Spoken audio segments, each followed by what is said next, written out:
clean water that comes out, we've got fertilizer being created, and we've got some collection and repurposing of the power. In terms of, and when we come back from the break, what I'd love to explore with you, a couple of things. One, what are some of the things that we maybe do that we shouldn't be doing? What are some of the things that we take for granted? How can we better also protect ourselves and mitigate costs in our own plumbing at home before it gets into the system that you operate? Sure. And then how are we planning for growth? So we've talked a lot about boundary lines lately and the need for our neighbors wanting to tie into our water systems, et cetera, but we haven't really heard so much about wastewater. So how is growth going to impact your work as well? Sound good? Sounds good. Anything else you want to cover? No, that sounds great. Maybe some a little bit of what do you call not Trivial Pursuit, but some frequently asked questions, something like that. Absolutely. We'll get into. Stay with us for more from Greg Jordan, who is the manager of wastewater with the City of Barrie. We'll be right back after this break.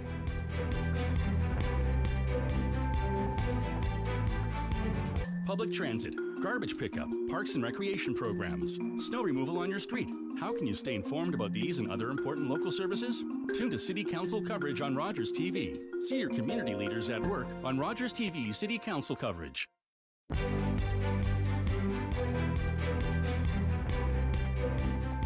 Welcome back to Barrie City on the Move, and in this final segment of this episode, we're talking about waste and we're talking about wastewater treatment. Let's get into a little bit of forecasting. Let's get into a little bit of also some, things that maybe people like me, homeowners and tenants and residents in the City of Barrie, may not have been aware of that we're doing that might be actually not just harming the system, but harming ourselves and costing us a little bit of extra headache or money, down the road. So let's get into some of that. We basically have taken us on a great tour of a sort of a setup of what is entailed in wastewater treatment. We know basically how the system works, and it's quite fascinatingly similar to nature, as you said, doing your best to replicate to scale and maybe catalyze the efficiency of nature, the process of nature, delivering really great drinkable water by the time it gets through the water, surface water and drinking water treatment facility for sure. And you also mentioned that there are a number of municipalities and organizations that are having their water discharge into the bay that we share into Lake Simcoe. And obviously you're only able to control what's happening here in the City of Barrie. So there is an oversight body. There is designed to be public oversight as well as government, as well as organizational oversight. Give us a bit of an idea of what that relationship looks like. Yeah, so first and foremost for us, really, it is the province. It's the MECP, Ministry of the Environment, Conservation and Parks. We have an excellent working relationship with them. They understand the challenges that'll come up, and it's usually if something happens, hey, what happened? How are you going to keep it from happening again? And you move forward. But also, local to here, obviously, is the Lake Simcoe Conservation Authority, who really, I look at them as partners for the work that we do. As we just said again, that we can only control what we can do. So I don't see the big picture of Lake Simcoe as a whole, of that whole watershed at all. And so, knowing that there is this group, that there are these partners that are monitoring this and that can give us feedback on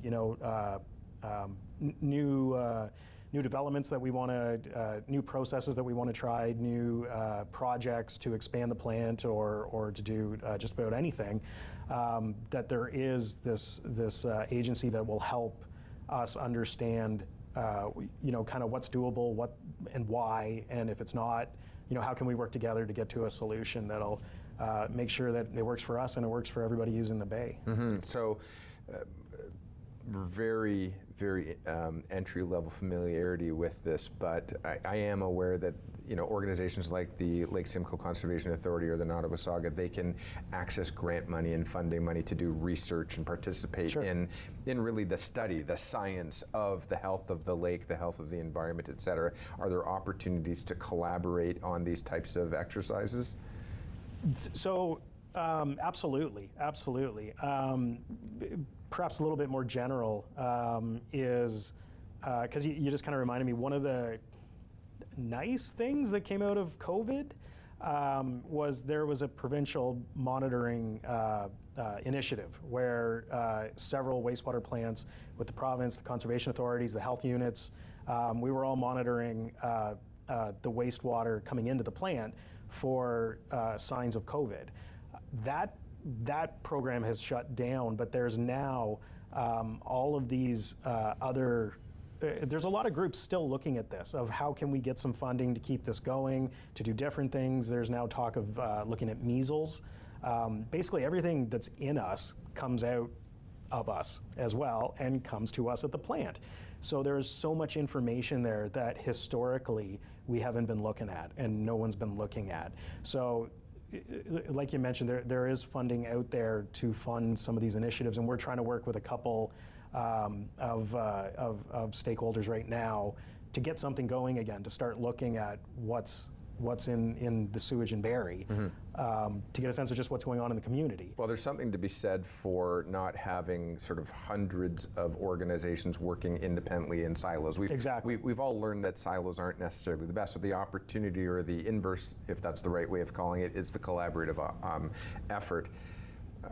Offline, before we started talking, I did ask you about what opportunities, and to consider what opportunities you have, what resources you have, where you're studying. I read some articles and some journals on the fact that water is being tested, examined, studied, and we're noting the impact of pharmaceuticals that we consume and ingest. And you said, as anything that we take in eventually kind of comes out, goes back into the system. Is there a correlation between the pharmaceuticals that we ingest, for example, birth control or opiates or any other type of antibiotics that we're taking? And is there an impact, even through filtration and through dilution, we're reconsuming that water? Those types of studies I think are quite fascinating. I don't know what experience you have with that at all. Minimal. I'm certainly not an expert, but what I can tell you is that I've read similar things, and I've actually throughout my career I've been a part of studies, especially research groups like universities, some private industry that really are starting to dive into these things, because we know they're there. We know that there's microplastics, that there's chemicals, that there's pharmaceuticals that are becoming more prevalent in society and accumulating in our wastewater. Traditional wastewater treatment doesn't do anything for the majority of this. It just goes through our plant and goes out into the bay. So to my knowledge, I know that it can have an effect on the biology in your receiving waters, depending on what it is, and nothing that I'm aware of here in Barrie.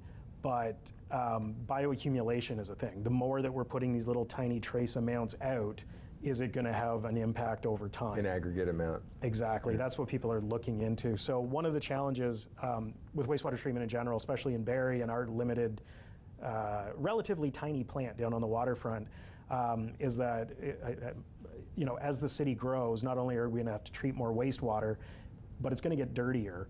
And we're going to have to make it cleaner. So our limits aren't going to change. If anything, they're going to go down. And there's going to be new. I can imagine that there will be new limits for things that we're not even aware of right now.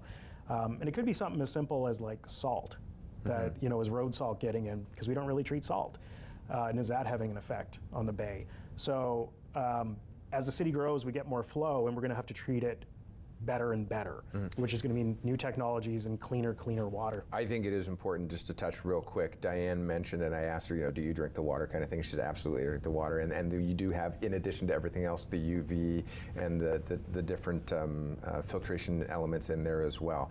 Yep. Similarly, I had an opportunity to speak with Dave Friery talking about winter maintenance, and again, some of the practices that are, if you will, upstream from that, ensuring that they have the sweepers that go out and they change what they're putting on the roads, whether it's salt versus sand versus salt Yep. sand versus the beet juice, et cetera. And they don't just spread everything everywhere. They take into consideration what infrastructure is in place to ensure that Absolutely. we protect the bay. And I think it's important to say that. Similarly, yes, it can be the Wild West and free-for-all for whatever people want to pour down the drain, but there are oversight bodies in the industrial world that ensure that proper care and handling of chemicals, et cetera, is in place in an industrial, as well as the products that are on the shelf are supposed to be getting better for us, if you will. So I imagine that there are many moving pieces that contribute to giving you a bit of an assist so that you're not just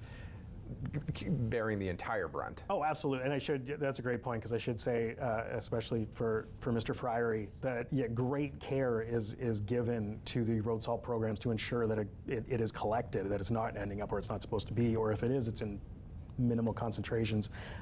It just kind of plays back into what is the aggregate impact of some of this stuff, that even, hey, these industrial solvents are now way more environmentally friendly, but are they still okay? Is it still a long-term solution?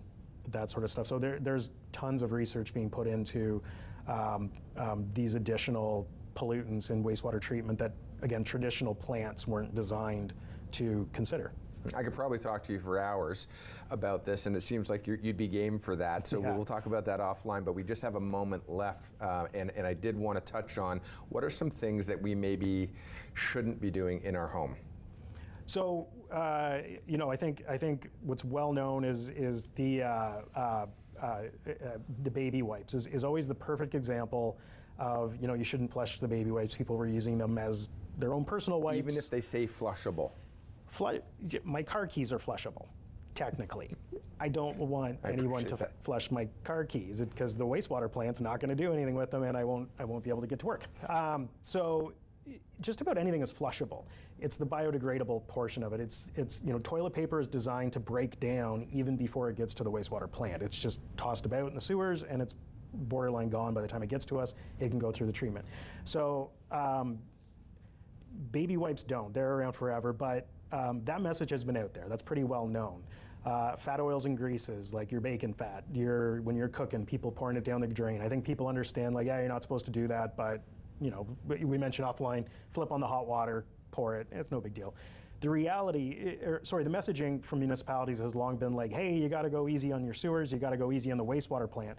The reality of it is that if it gets to the wastewater plant, we're probably gonna be okay. It might cause us some headaches, but we can probably deal with it. The reality is what's gonna happen more often than not is you're gonna clog your own sewers. You're gonna clog that lateral that's collecting all of your wastewater. You're gonna clog your neighbor's sewer out in the street. You're gonna flood your basements. We're gonna have issues with sewage in your own residential streets. So my main message is, just be careful of what we flush. Treat your garbage like a garbage and put it in the garbage. Yeah, that. Your organics in the organics, and if it comes out of us, Flush it down. Flush it down. All right, perfect. We do have to go. I'm going to have you back to talk about the future. What are we looking at beyond 2050? But can I assume that there is constant sort of forward thinking and preparing for the growth? Barrie can't grow if its water and wastewater utilities aren't growing right along with it. So absolutely, we're always thinking of the future. Awesome. Greg Jordan, Manager of Wastewater Operations with the City of Barrie, thanks so much for taking the time to join me on the show. And we will see you next time on Barrie, City on the Move. Take care.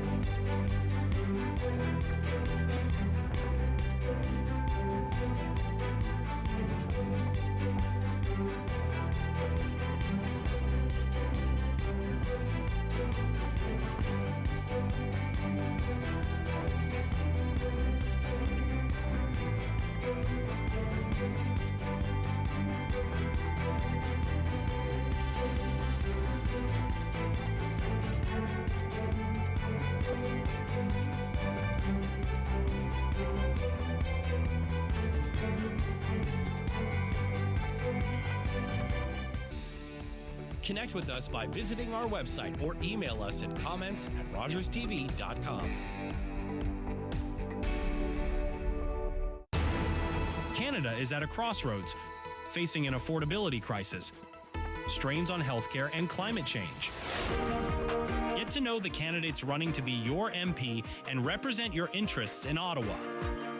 Hear from your local candidates during Rogers TV's coverage of the local campaign. And on election night, Rogers TV delivers the local results. Rogers TV. Watch, learn, vote.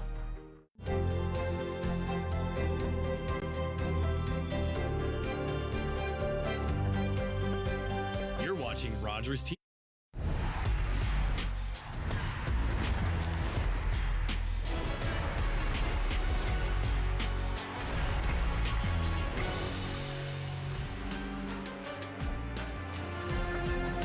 Live from the Sadlin Arena, it's Global Simcoe Paving OHL Hockey on Rogers TV.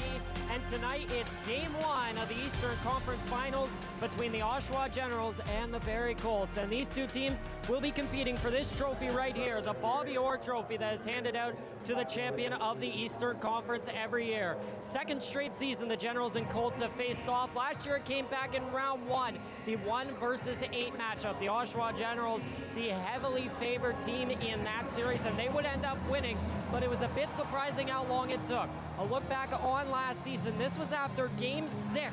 The Generals celebrating their victory over the Barrie Colts. Many thought the Colts would go out in 4 to 5 games that series, but they put up a tough fight, and that is what many believe is the reason why the Barrie Colts decided to go all in coming into this season. It started back in the offseason with some offseason trades for Brad Gardner and Tristan Bertucci. Gardner with 18 goals on the year, Bertucci only 37 points, but really solid on the back end. Then the big deals for the big North Bay guys, Dalyn Wakely, Anthony Romani, and Owen Van Steensel. And not only were they big in the regular season, but they have come alive this postseason, being the biggest part of this Colts team.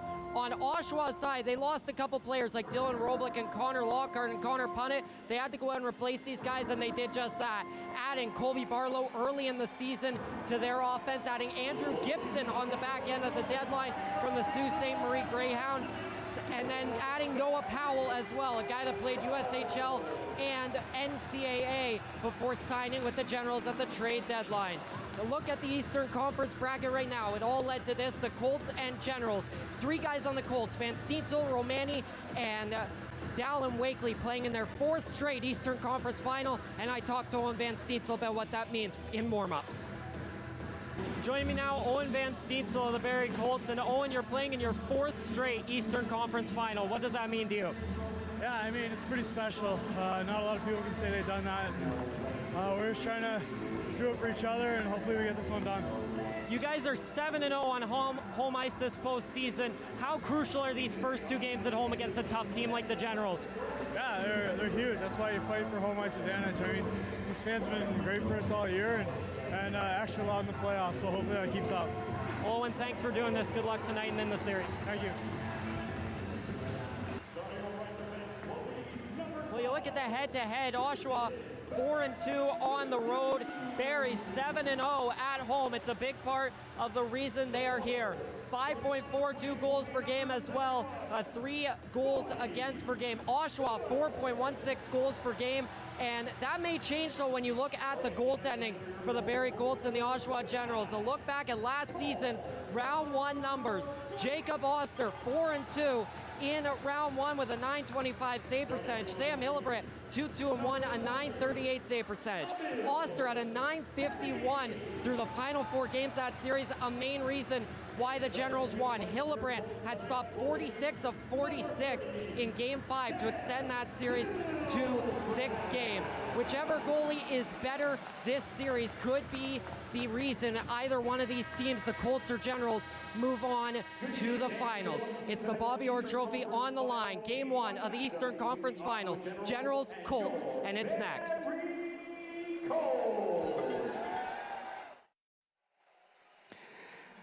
We ask that you please rise if you're able, remove your hats, and join us in the playing of our national anthem.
Well, we started the regular season with 10 teams in the Eastern Conference, all in a race to be in this very position, and we're now down to the final two. It's the Barrie Colts and the Oshawa Generals in the Eastern Conference final.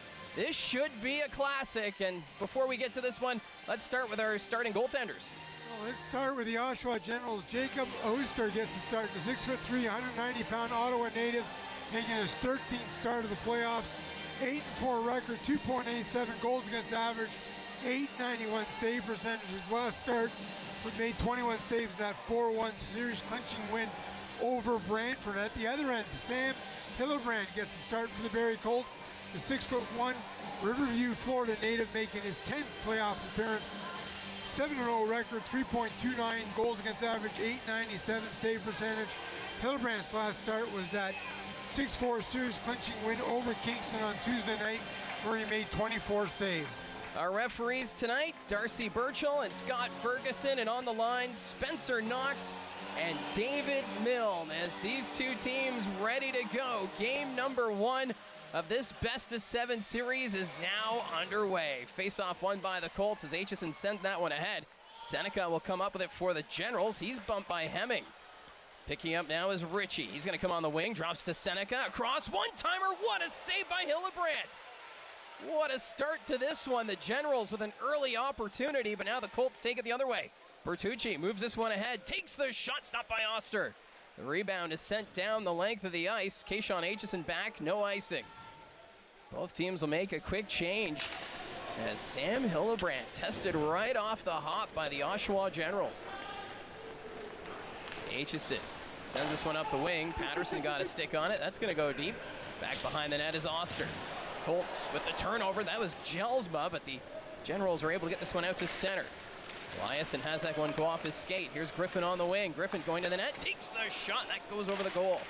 Puck's in the corner. Barlow back to Powell. His shot's deflected. Ends up on the far side. Eliasson able to send that one forward, but it's kept in momentarily. And now out to the neutral zone. Gibson, former Sioux Greyhound. He'll send that one back. That's chipped into the zone, so no icing as both teams making the quick line changes early to start this one.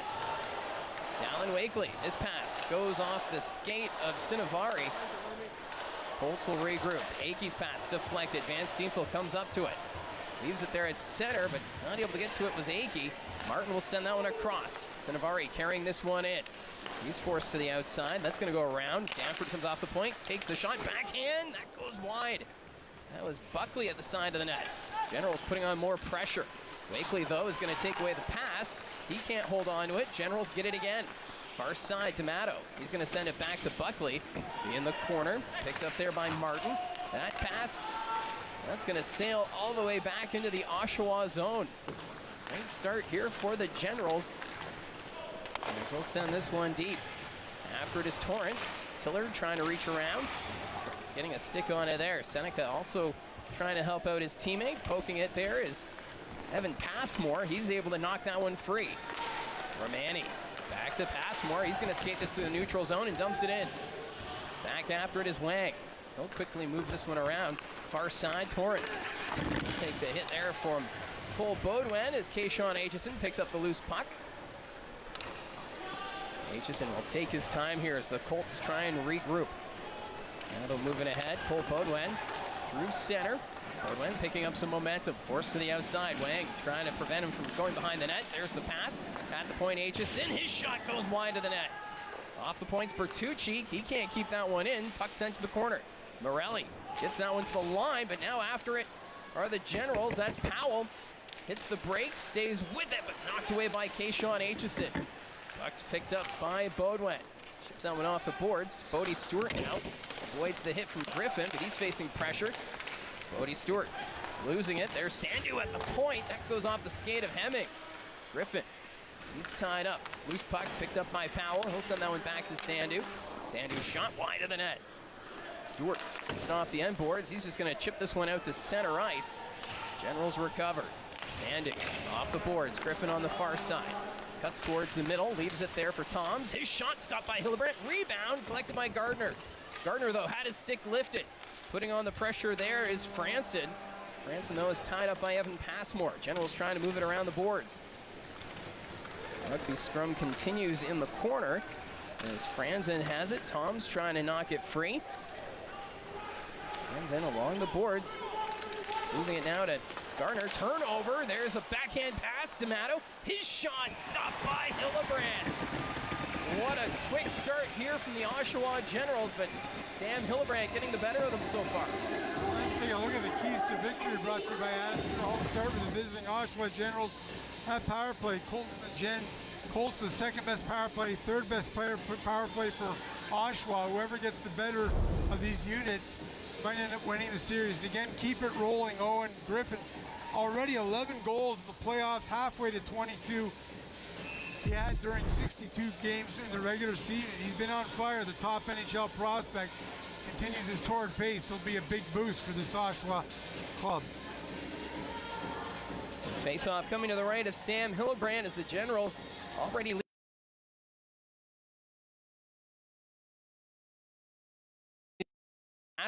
Gets it up to Bertucci, but he's stopped. Loose puck collected by Stewart. Stewart will send this one deep. Gibson back to play it. He'll send it around. Here's Torrance. Torrance gets that one by the defense. That's going to go into the Colts zone.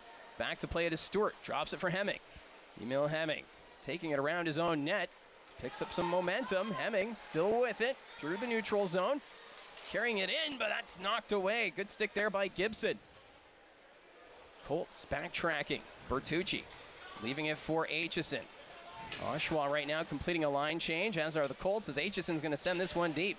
Oster coming out of his net to play it. Leaving it for Gibson. Gibson passing it across to D'Amato, facing pressure there from Romani. That pass deflected, ends up in the Colts zone.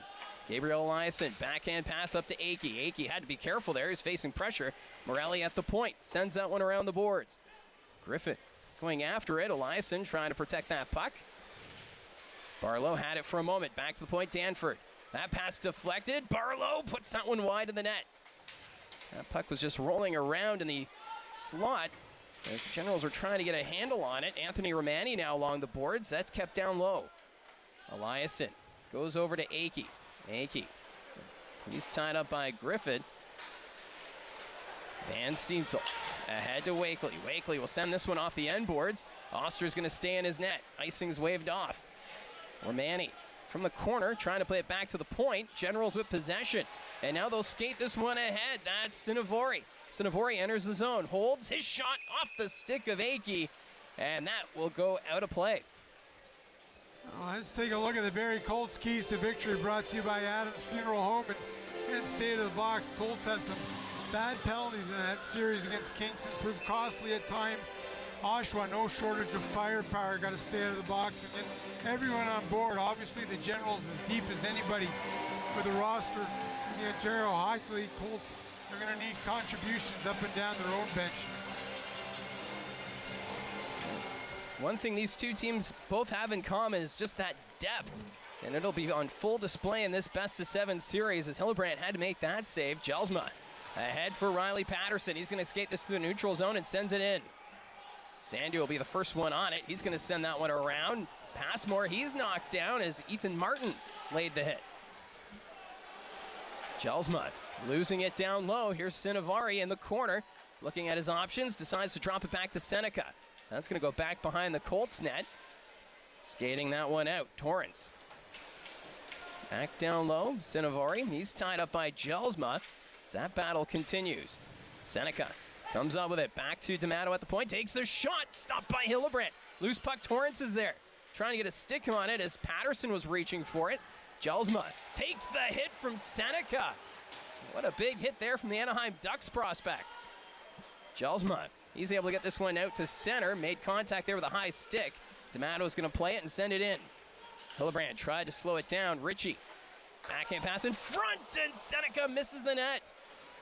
Oshawa has been buzzing around the Colts net so far in this game, but now it's the Colts the other way. Hemming, nice move, takes the shot, stop, and Hemming trying to get to that loose puck as it was bobbling around. But either way, they get the whistle, and we're going to take a break. You're watching Global Simcoe Paving OHL Hockey on Rogers TV.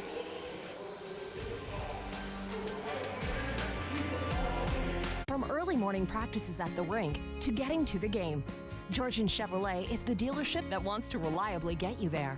Conveniently located at 400 in Mapleview, Georgian Chevrolet is ready to provide you with the ultimate experience in sales and service.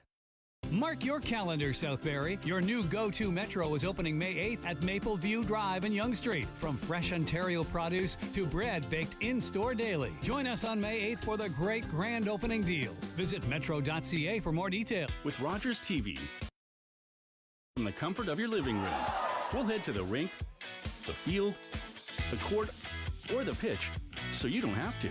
Tune in and cheer on your local amateur athletes on Rogers TV. Well, Colby Barlow, a guy the Oshawa Generals acquired early in the season, and when Barlow was being traded from Owen Sound to Oshawa, there were a lot of rumors about whether the Barrie Colts would be interested in Barlow. Had Barlow ended up in Barrie, it'd be interesting to see how these two teams would look coming into tonight. Mike? Game come playoff time. It's always a fascinating game, but Barlow, it took him a while to get points as a member of the Generals, but right now his service paying off both offensively and defensively, playing that full 200-foot game. The Generals right now will move this one around. It's Griffin back at the point, leaves it for Gibson. His shot, that's deflected wide. Puck goes behind the net. Powell, he loses it. Anthony Romani had that knocked off his stick. Back to the blue line. Gibson takes a quick shot, deflected. It's bouncing. A couple of Generals fanned on it as that puck right in front of the Colts net. Gibson will pass that one across. That's taken away by Van Steensel. Quickly ahead to Romani. That goes off his stick and into the corner. Danford takes the hit from Romani. Wakely comes up with it. Backhand pass. Colby Barlow gets it. Colts keep that one in momentarily. Now it's out to center ice. Powell sends that one ahead. Barlow is just trying to bat that one into the Colts zone, but it's collected now by Bertucci. Tristan Bertucci up to Jelsma, but Dalyn Wakely offside as he was slowly coming back into the neutral zone. Coach Brad Malone has to be happy with how his Oshawa Generals have come out in this one. I mean, play has for the most part been in the Barrie zone. They've had the Colts on the run in their own end. Shots 6-2 Oshawa. A couple of good quality chances for Oshawa as well. And strong start on the road here. The Colts are scrambling in their own zone at times. Generals will send this one deep. Grayson Tiller fanned on it. Gardner collects it, sends it across to an open wing. Passmore. He's able to send that one down ice. D'Amato there to collect it now for the Generals. Facing some pressure, gets it ahead. Tiller's there. Generals will get this one to the line. Martin sends it back. Far side, Sandu. That's deflected, so no icing, and Hildebrandt not taking any chances, decides to hold on to it. Well, obviously talking to both coaches ahead of the series and talking to Marty Williamson of the Barrie Colts, and he's telling me that he kind of really, the second half early on expected these two teams to be exactly where they are here tonight. When you looked at the rosters and how deep they both are, it's really not a surprise that they both ended up here in this Eastern Conference Final against one another. And just a ton of respect for the Oshawa Generals. Last year was a different case. The Colts were going through a rebuilding year. Thanks to Sam Hildebrandt, they pushed Oshawa to 6 games, but the Generals a much more veteran and better team. And this year they figure the Colts, they've added some veterans, both on the back end and up front. They feel that they compete with the Generals and what is expected to be a long and hard-fought series. Yeah, that series last year surprised many as the Oshawa Generals on that 12-game winning streak going into the playoffs. And for the Barrie Colts, they were fighting for their playoff lives and squeaked in the final couple of weeks and gave all that they could against this Generals team. So you know that these two teams ready to go, and I know for some Barrie Colt fans, they feel like this is the revenge matchup here in this Eastern Conference Final. Jelsma's going to be tossed out of the face-off circle, so in steps Brad Gardner. He'll take the face-off against Noah Powell. Face-off won by the Colts. Akey, he's able to collect it here for Barrie. He'll send this one ahead. That one gets by Danford. Jelsma after the loose puck, trying to settle it down as Danford able to get a stick on it. Back to the point, Eliason. His shot deflected. And that's going to go out of play as Bo Jelsma getting a chance in tight. Oh, what an opportunity, but Ben Danford, the first-round pick of the Toronto Maple Leafs, and again, I mean, it's just a veteran. Watch this high puck gets past Danford, but watch Danford just never gives up with the stick. Then he gets some help on the back end, but an opportunity there for Barrie. Jelsma just not able to bring that one in. So far, just 2 shots on goal here for the Barrie Colts, as Jacob Oster hasn't been too busy early on, as the Colts have the puck in the attacking zone. Down low to Cole Beaudoin. That got by him. Morelli comes up with it. That goes off the skate of Torrance, and the Generals moving up. Ritchie, he'll hit the brakes. Back to Seneca. Seneca back to Ritchie. That bounced over his stick, but Morelli was there. Luca Morelli takes the shot. That's blocked. Puck goes to the corner. Ritchie will find it. Takes the bump there from Bertucci. Torrance trying to send that one around. It's Cole Beaudoin comes up with it. Across finds Stewart. Stewart sends that into the Oshawa zone. Wang cuts him off. They'll go around the Oshawa net. Wang losing it. Bodie Stewart in the corner takes the bump there from Seneca.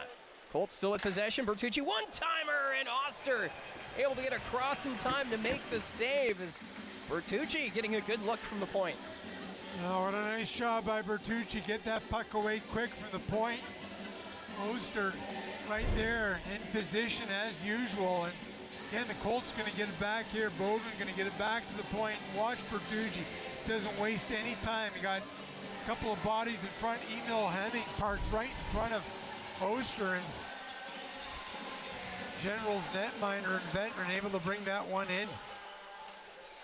Face-off won by the Generals. Far side, Martin will just kick that one back. He had the linesman in the way. Back behind his own net, that's D'Amato. Tiller knocks down his man, but it was deflected, so icing's waved off. And Sam Hillebrand deciding just to cover this up, and we'll get a couple of line changes here. Well, Sam Hillebrand getting the start tonight, got the start in Game 7 in the veteran, and played so well against the Generals in that first-round series last year. And again, Barrie was going back and forth between him and Rebick, even in that Kingston series, but Marty Williamson says he felt the veteran playing well. They're going to go with him in Game 1, and again, he knows Ben Rebick's always ready, can go in confident in both goaltenders, but it's the veteran that gets the start here in the opener. And it's a 1A, 1B situation for the Barrie Colts, as they're pretty confident with either goaltender who's in the crease, either Hillebrand or Hrebic. As the Generals have it, there's the shot blocked by Newton. Generals still with possession. That shot on goal stopped by Hillebrand, and right away able to corral that loose puck after Noah Powell shot that one. Look at this blue line for Oshawa. Again, you talk about the collection of forwards, but you go to that back end, it's pretty impressive. And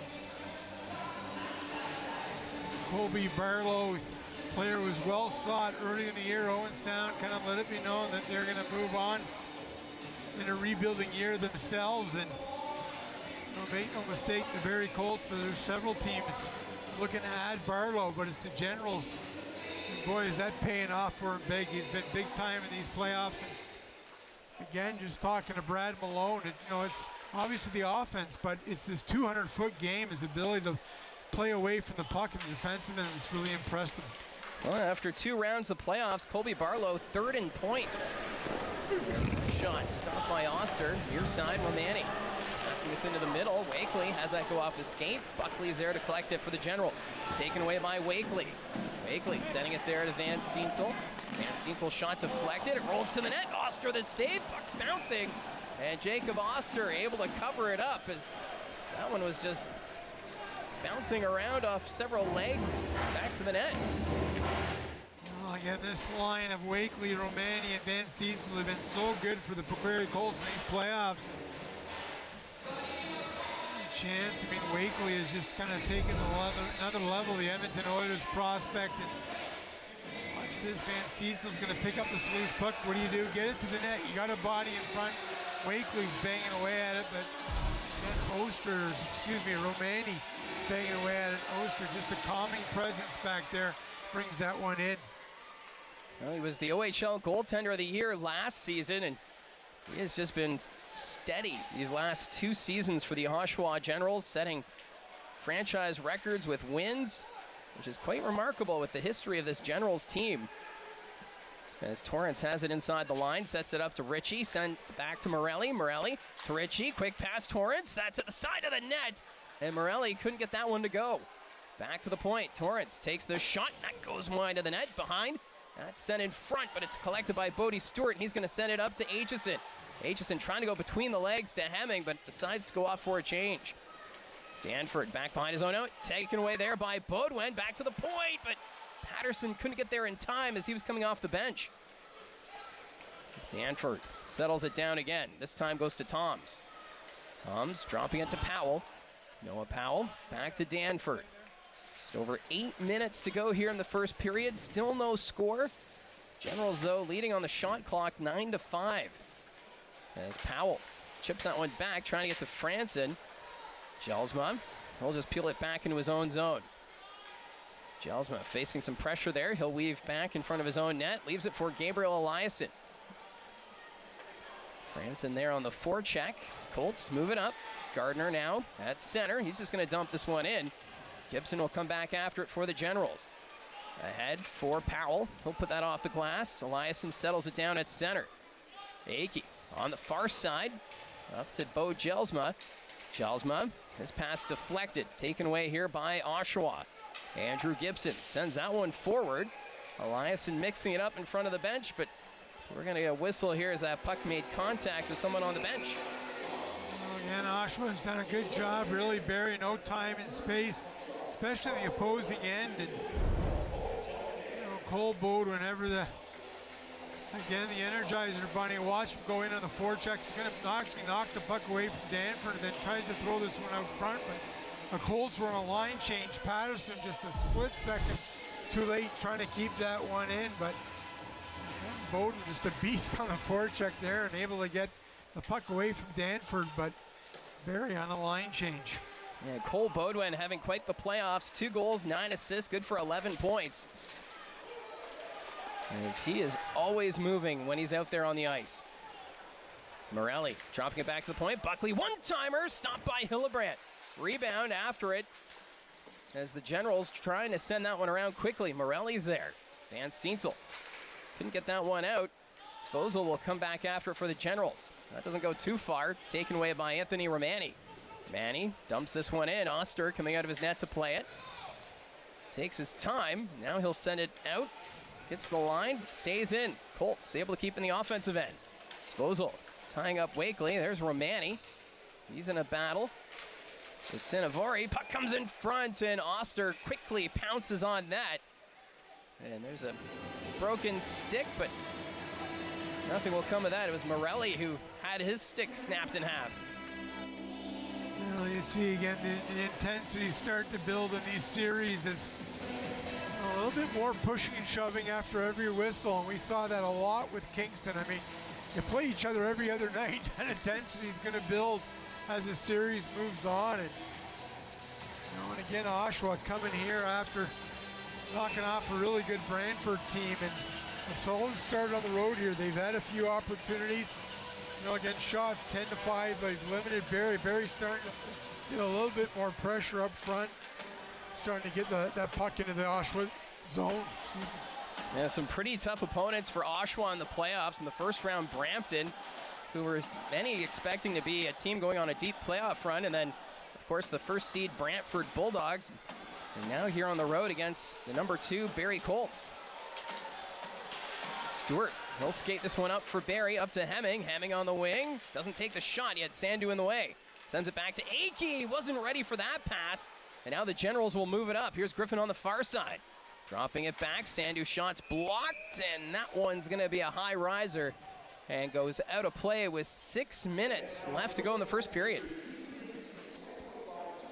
Again, this Oshawa team, you go through the cycles of rebuilding. And, last year, that run to the finals, they're hungry. I mean, they got to the finals against London. They want more. And it's a veteran club. And yeah, they finished 4 in the conference, but we talked about it all year. That, really, between the top 5 teams in the Eastern Conference, there wasn't much difference. I mean, these teams are fairly close. Both of them chomping to get a chance at be it London or Kitchener. just a step away from an OHL final. Morelli sending that one down low. There's the shot. Went off Beaudoin. Firing that one was Callum Ritchie. Seneca has it in the corner. Looks back to the point. Off the boards. Morelli doesn't take the shot.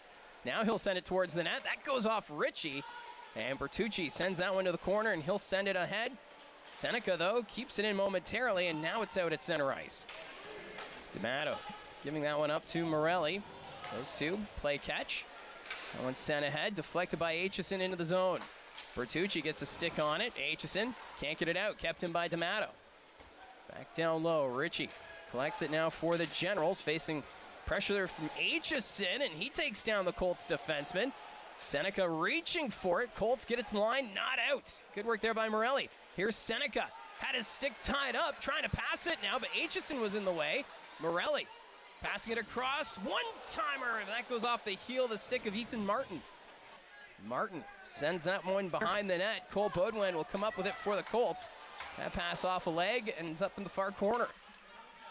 Bill Hemming back behind his own net. He'll take his time. Both teams are making a line change here. Martin trying to reach around the net. Hemming showing his patience. Goes to Tiller. Long pass, getting a stick on it was Gardner. No icing. Oster out of his net to play it. Sends that one along the boards. After it is Evan Passmore, but that puck got by him. Generals send it up ice. Kicking it there was Tiller. Buckley reaching. Colts collect it. Tiller sending that one around as Ethan Martin just threw a big hit there on Gardner as there's a turnover. Sinovari to the net, stopped by Hillebrandt. Great chance there, Larry Sinovari, but Sam Hillebrandt standing tall, and now they get a meeting of the minds after the whistle. But we're going to take a quick break. You're watching Global Simcoe Paving OHL Hockey on Rogers TV.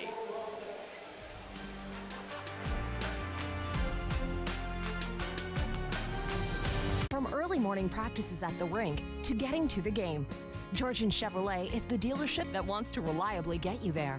Conveniently located at 400 in Mapleview, Georgian Chevrolet is ready to provide you with the ultimate experience in sales and service. Take your game to the next level with the OHL Performance Development Program, with registration now open for players born between 2008 and 2012. Sunday development sessions with OHL staff begin April 27th in Oshawa, Ottawa, Oakville, Kitchener, London, Windsor, and Sudbury. Sign up today at OntarioHockeyLeague.com.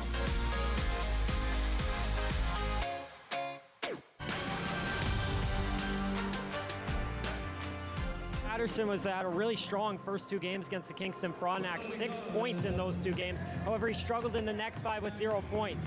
Patterson, 8 points for Oshawa this regular season. Look for him to bounce back and have a big series here. Mike?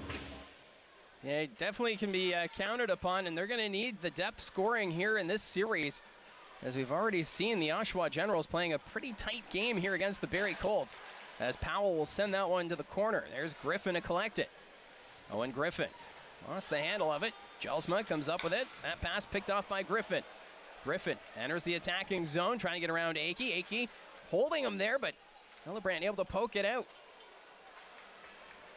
Colts send it down ice. Sandu couldn't handle that one. Patterson gives chase, but Danford able to protect that puck. That misses Griffin. That's going to go down the ice. Icing waved off. Kayshawn Aitchison back to play it. 3.5 minutes remaining now in the first period. Aitchison will take his time here. Up ahead, Bertucci. Cross to Wakely, went off his skate. Morelli collects it for the Generals, sends that one back out to center ice. Seneca has that one taken away by Van Steensel. He'll just send it in. Oster trying to slow it down. Far side now, Wakely takes the shot. That goes off Morelli. Becca Seneca now comes up with it. His pass tipped there by Wakely. Ritchie enters the zone. Makes the move, backhand pass, D'Amato takes the shot, that goes wide. D'Amato gets to the loose puck, sends that one back down low, Seneca with possession, behind the net, quick pass, but not able to get a stick on it was Torrance, and the Colts get it out. Now it's a chance for Anthony Romani. Romani on goal, waits, stopped by Oster. Romani gets it again, back to Bertucci. Tristan Bertucci inside the line, his shot's blocked, Aitchison's there. Toe drag, trying to get around Seneca, takes the shot. Looked like Oster may have got a piece of it. Bertucci to the net, and Oster with traffic in front.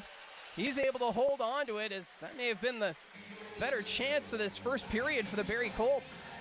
Well, again, the Generals continue to play in the Barrie zone, but that time the Colts get a couple of good chances, and again, it's Romani here poking the puck away from Morelli. He's going to go around, and watch here, gets a shot away, but the rebound, and again, it's eventually going to come back to Van Steensel. He throws it in front, Wakely right on the doorstep, but nice job there by Oster to bring that one in. And it's now 7 shots on goal for the Barrie Colts.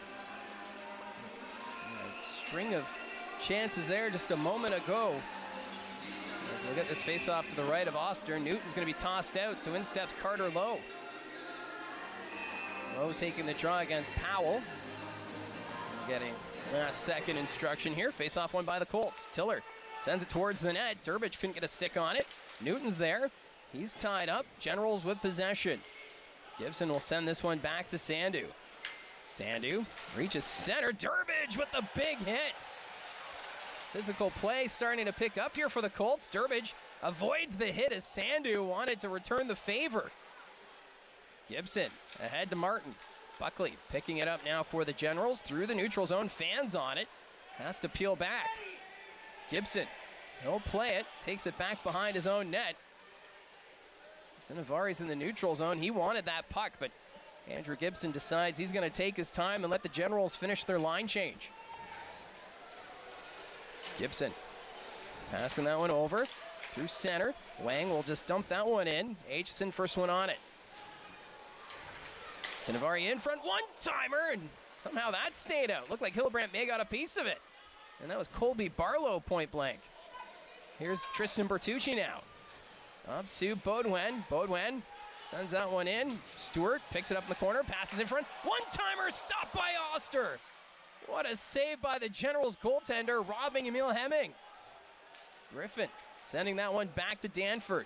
Pace starting to pick up a bit. Barlow's pass picked off by Hemming. Ahead for Baudouin. He'll kick it up to his stick, but no, they're going to say that was offside, as the fans here at the Sadlin Arena showing their opinions on that call. No surprise, they don't like that one, but what an opportunity here for Emil Hemming. Bodie Stewart going to get it out in front to Hemming, and what a job by Oster to get that right pad. Hemming trying to go in between the pads there, and what an opportunity. Nice setup there by Bodie Stewart. Face-off won by the Generals. Seneca has it go off his skate, but he's able to kick it forward. Torrance nearly lost it there, surrounded by blue sweaters. Colts trying to get possession. Akey's going to send it back behind his own net as we're now in the final minute of the first period. Still no score here in Game 1 of the Eastern Conference Final, as Akey ahead, picked up there by Hemming. Hemming trying to go to Baudouin, that's blocked. Generals with possession, they'll move it up. Here's Seneca, he's got a lane, winds up, doesn't take the shot, now he will, and that's stopped by Hillebrandt. Beckett Seneca, he has been all over the ice so far tonight, as that's going to go deep into the Colts zone. Bo Akey gets it in the corner. 18 seconds left in the period. Akey over to Tiller. Tiller will try that long pass, deflected by Van Steensel. It goes on goal. Oster decides to play it, gives it up to Morelli. Luca Morelli ahead for Sinavari. At center, Griffin enters the zone, reaching for it. It was Wakely, ends up the corner. Buckley, but that's going to do it for the first period, as the Oshawa Generals getting some great chances early in the first period, but as that went on, the Barrie Colts, they got a few good chances themselves. Both teams with opportunities, both goalies solid here early. No score after 20 minutes. No, it was an entertaining opening frame, and we'll take a quick break. You're watching Global Simcoe Paving OHL Hockey on Rogers TV.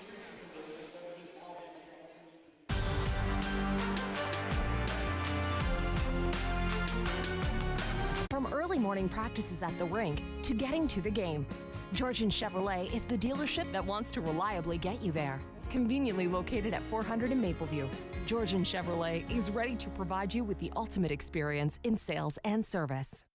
Mark your calendar, Southbury. Your new go-to Metro is opening May 8th at Maple View Drive in Yonge Street. From fresh Ontario produce to bread baked in-store daily. Join us on May 8th for the great grand opening deals. Visit metro.ca for more details. Are you a passionate content creator ready to expand your audience reach? Do you have unique stories, captivating hobbies, or special interests that deserve a spotlight? Rogers TV is here to amplify your voice within the community.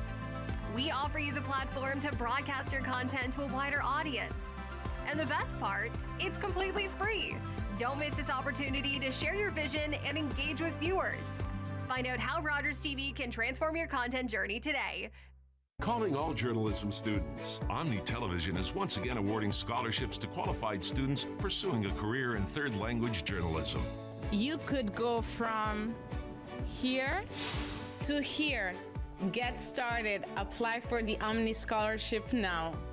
Omni is home to a variety of locally produced current affairs programs and daily national newscasts, broadcast in 6 languages. To learn more about Omni scholarships, visit omnitv.ca/scholarships. This federal election will reshape Canada's political landscape and our country's approach to domestic and international issues. Get to know the candidates running to be your MP and represent your interests in Ottawa. Hear from your local candidates during Rogers TV's coverage of the local campaign. And on election night, Rogers TV delivers the local results. Rogers TV. Watch, learn, vote. Back here at the Sadlin Arena, 0-0 after 1, and joining me now is Oshawa Generals forward Colby Barlow. Colby, 0-0 after 1, what do you got to do to break this tie? You know, I like the way we started. I thought we'd come out hard. You know, we had a lot of ozone play. I think we just got to continue to build on that, minimize our mistakes, and just keep pushing forward. Sam Hillebrand stopped all 14 shots he's faced against you guys last year. A couple big performances in the playoffs against Oshawa, 52 of 56 and 47 of 47. What do you guys got to do to beat him here in this series? I think we just got to get traffic in front of them. I mean, it's tough to save the puck if you can't see it, so I think it's just get bodies and crash the net hard. You grew up in Orillia, just near Barrie here. Does it mean a lot to you to be able to play an Eastern Conference final right here in Barrie? Yeah, I mean, it's pretty special. I mean, it's pretty easy commute for a lot of friends and family, people that have helped me, you know, in my path and, you know, helped me get to this point. So, yeah, I think it's pretty cool. Well, Colby, thanks for doing this. Good luck the rest of the way. Thank you. That's Colby Barlow of the Oshawa Generals. We'll take a quick break. You're watching Global Simcoe Paving OHL Hockey on Rogers TV. Colts fans, the Barrie Colts 50-50 draw is now online. You can get tickets even if you aren't at the game. Proceeds go to the Barrie Colts Foundation. Scan the QR code on your screen for more information.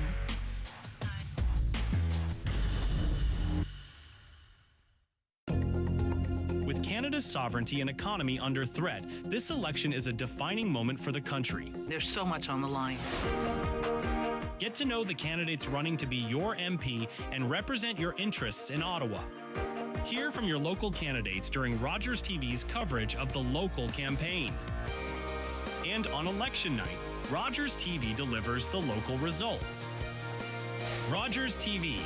Watch, learn, vote. Public transit, garbage pickup, parks and recreation programs, snow removal on your street. How can you stay informed about these and other important local services? Tune to City Council coverage on Rogers TV. See your community leaders at work on Rogers TV City Council coverage. You're watching an interesting local show on Rogers TV and you want to know more. That's when you head to rogerstv.com. Our website provides more information about our programs, our hosts, our schedule, and about how you too can get involved with Rogers TV. Visit us online at rogerstv.com. We invite you to play What's My Line? Welcome, Mrs. Baker. Those folks over there need to guess your extraordinary occupation. Are you an entertainer, Mrs. Baker? Yes. Do people come to watch you, perform? Yes. Do you travel for work? Yes, I do. Do you ever wear a special type of costume? Yes. Is your job, physical? Yes, indeed. Are you a member of a team? Yes. Are you a professional baseball player? Yes, I am. Created during the Second World War, the All-American Girls Professional Baseball League included 68 Canadians. One of its brightest stars was my mother, Saskatchewan's Mary Bonnie Baker, a pioneer for women in sports. Welcome back here at the Sadlin Arena. No score after one period, and that may come as a bit of a surprise with the amount of offensive stars that both these teams have. And two of the stars that really haven't shown up yet in the matchups between Barrie and Oshawa this year are Callum Ritchie and Bo Jelsma. Taking a look back at the season series for these two guys, Ritchie only played in 2 games. He had no goals, no assists, no points. He was on the ice for a goal, so he is a +1. Jelsma, on the other hand, played in 3 games, had a goal and was a -1, so he was on the ice for a few goals against. And these guys, even in the first period there, really didn't have much notable action going on around them. We'll see if that changes throughout the series. 2 guys to look to that could step up in this series, Owen Griffin and Tristan Bertucci. They have had a really strong playoffs. Looking at Tristan Bertucci, he missed a lot of the late of the season with mono, and he came back late and was just trying to get his feet going, and it's really come to life here in the playoffs. He's playing a great defensive game and 4 goals, 12 assists for 16 points through 12 games. Owen Griffin was a guy the Generals took with their first-round pick a few years ago, had 6 points his rookie year. It really didn't work out for him, but this year he comes back. He puts up 51 points for the Oshawa Generals in the regular season. There were some trade rumors at the deadline. They decided to keep him, and that worked out. 11 goals, 8 assists for 19 points in the playoffs so far for Griffin. Looking back to early in the season, these two teams decided to get after it early. Oshawa, October 3rd, goes out trading David Badowski and Tristan Dalil, and along with 6 draft picks to get Colby Barlow, who I just talked to. And the Colts went out as well. They traded Shamar Moses and 2 draft picks just a week later to grab Dalyn Wakely. And getting these guys early in the year allowed Wakely and Barlow to get used to their teammates, get used to playing in their new homes, and it led to really strong postseason so far for the two of them. Wakely and Barlow both top 5 in the OHL in points so far this playoffs with 21 points each. Wakely 6 goals, 15 assists.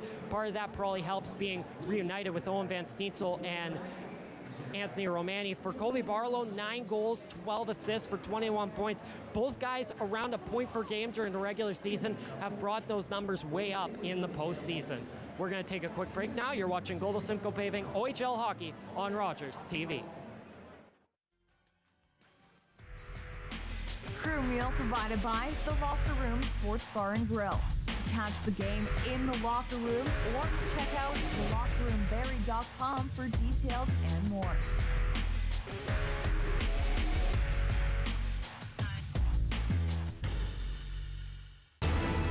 Canada is at a crossroads, facing an affordability crisis, strains on healthcare, and climate change. Get to know the candidates running to be your MP and represent your interests in Ottawa. Hear from your local candidates during Rogers TV's coverage of the local campaign.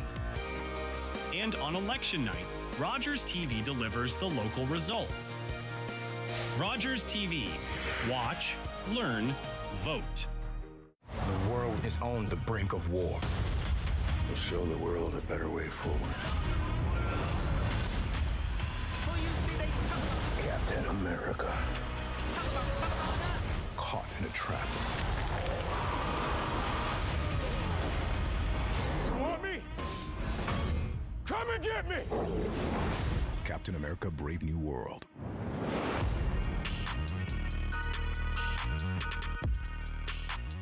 With Rogers TV, you can cheer on the home team from the comfort of your living room.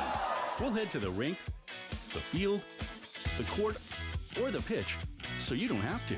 Tune in and cheer on your local amateur athletes on Rogers TV. Are you a passionate content creator ready to expand your audience reach? Do you have unique stories, captivating hobbies, or special interests that deserve a spotlight? Rogers TV is here to amplify your voice within the community. We offer you the platform to broadcast your content to a wider audience. And the best part, it's completely free. Don't miss this opportunity to share your vision and engage with viewers. Find out how Rogers TV can transform your content journey today. Public transit, garbage pickup, parks and recreation programs, snow removal on your street. How can you stay informed about these and other important local services? Tune to City Council coverage on Rogers TV. See your community leaders at work on Rogers TV City Council coverage. Welcome back here to the Sadlin Arena. It's a packed house here tonight in Barrie. A lot of Gens fans as well. Both Oshawa and Colts fans showing out here for Game 1 of the Eastern Conference Final. And for Owen Van Steensel, Dalyn Wakely, and Anthony Romani, it's fourth time's the charm, hopefully, for those three, as they've made the Eastern Conference Finals 3 straight times coming into this year. It started back in 2022 against the Hamilton Bulldogs. They lost 4-0 in that series. They had a bit of a better approach in 2023. They lost in 7 games. And then last year, and this was the only year really Romani and Van Steensel and Wakely were the main guys. Those first 2 years, they were kind of side pieces for the North Bay Battalion, but they really were the big guys last season. And they got out down 3-0 to Oshawa. They came back, tied the series at 3, but in the end, Oshawa would take a Game 7. Looking at their stats in conference finals alone, Van Steensel, 7 goals, 5 assists. He was really the best player for North Bay last year, trying to lead that comeback. Dalyn Wakely, only 3 goals, 8 assists through 18 games played. And Anthony Romani, 5 goals, 2 assists through 13 games played.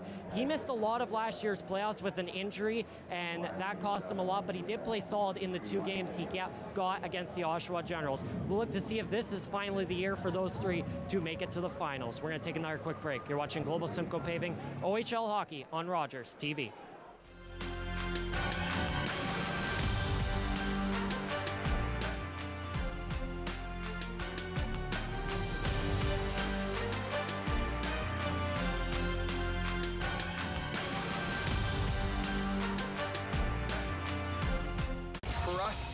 You are not going to want to miss this. Welcome to the little shop of spring magic, where anything is possible. It's magical. 13 pastry prodigies will create stunning sweets. It's extreme. The baker who's got the magic touch. This is taking me back to my childhood. Will win it most magical title of all, Spring Baking Champion. Now that's what I call spring magic. Yeah, we gotta have it. We got the magic. Sports is life. It's clear cut.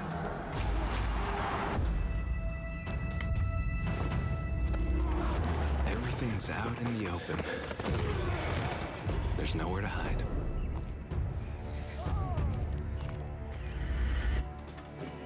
I had to prove myself more than anyone else. You must be so proud of your son. He's gonna go pro. The sky's the limit.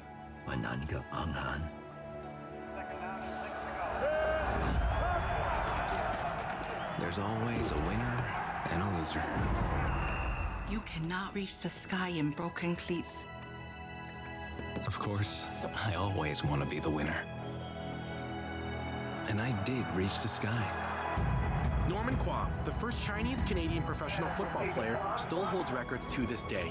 He retired from the sport in 1960 and later became Lieutenant Governor of Alberta. This federal election will reshape Canada's political landscape and our country's approach to domestic and international issues. Get to know the candidates running to be your MP and represent your interests in Ottawa. Hear from your local candidates during Rogers TV's coverage of the local campaign. And on election night, Rogers TV delivers the local results. Rogers TV. Watch, learn, vote.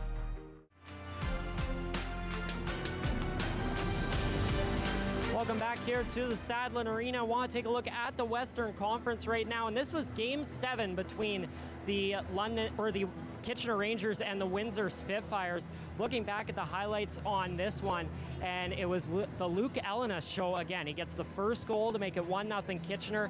Then the Spitfires would respond. It's Jack Nesbitt with the goal to tie the game for Windsor, and this game would end up in overtime.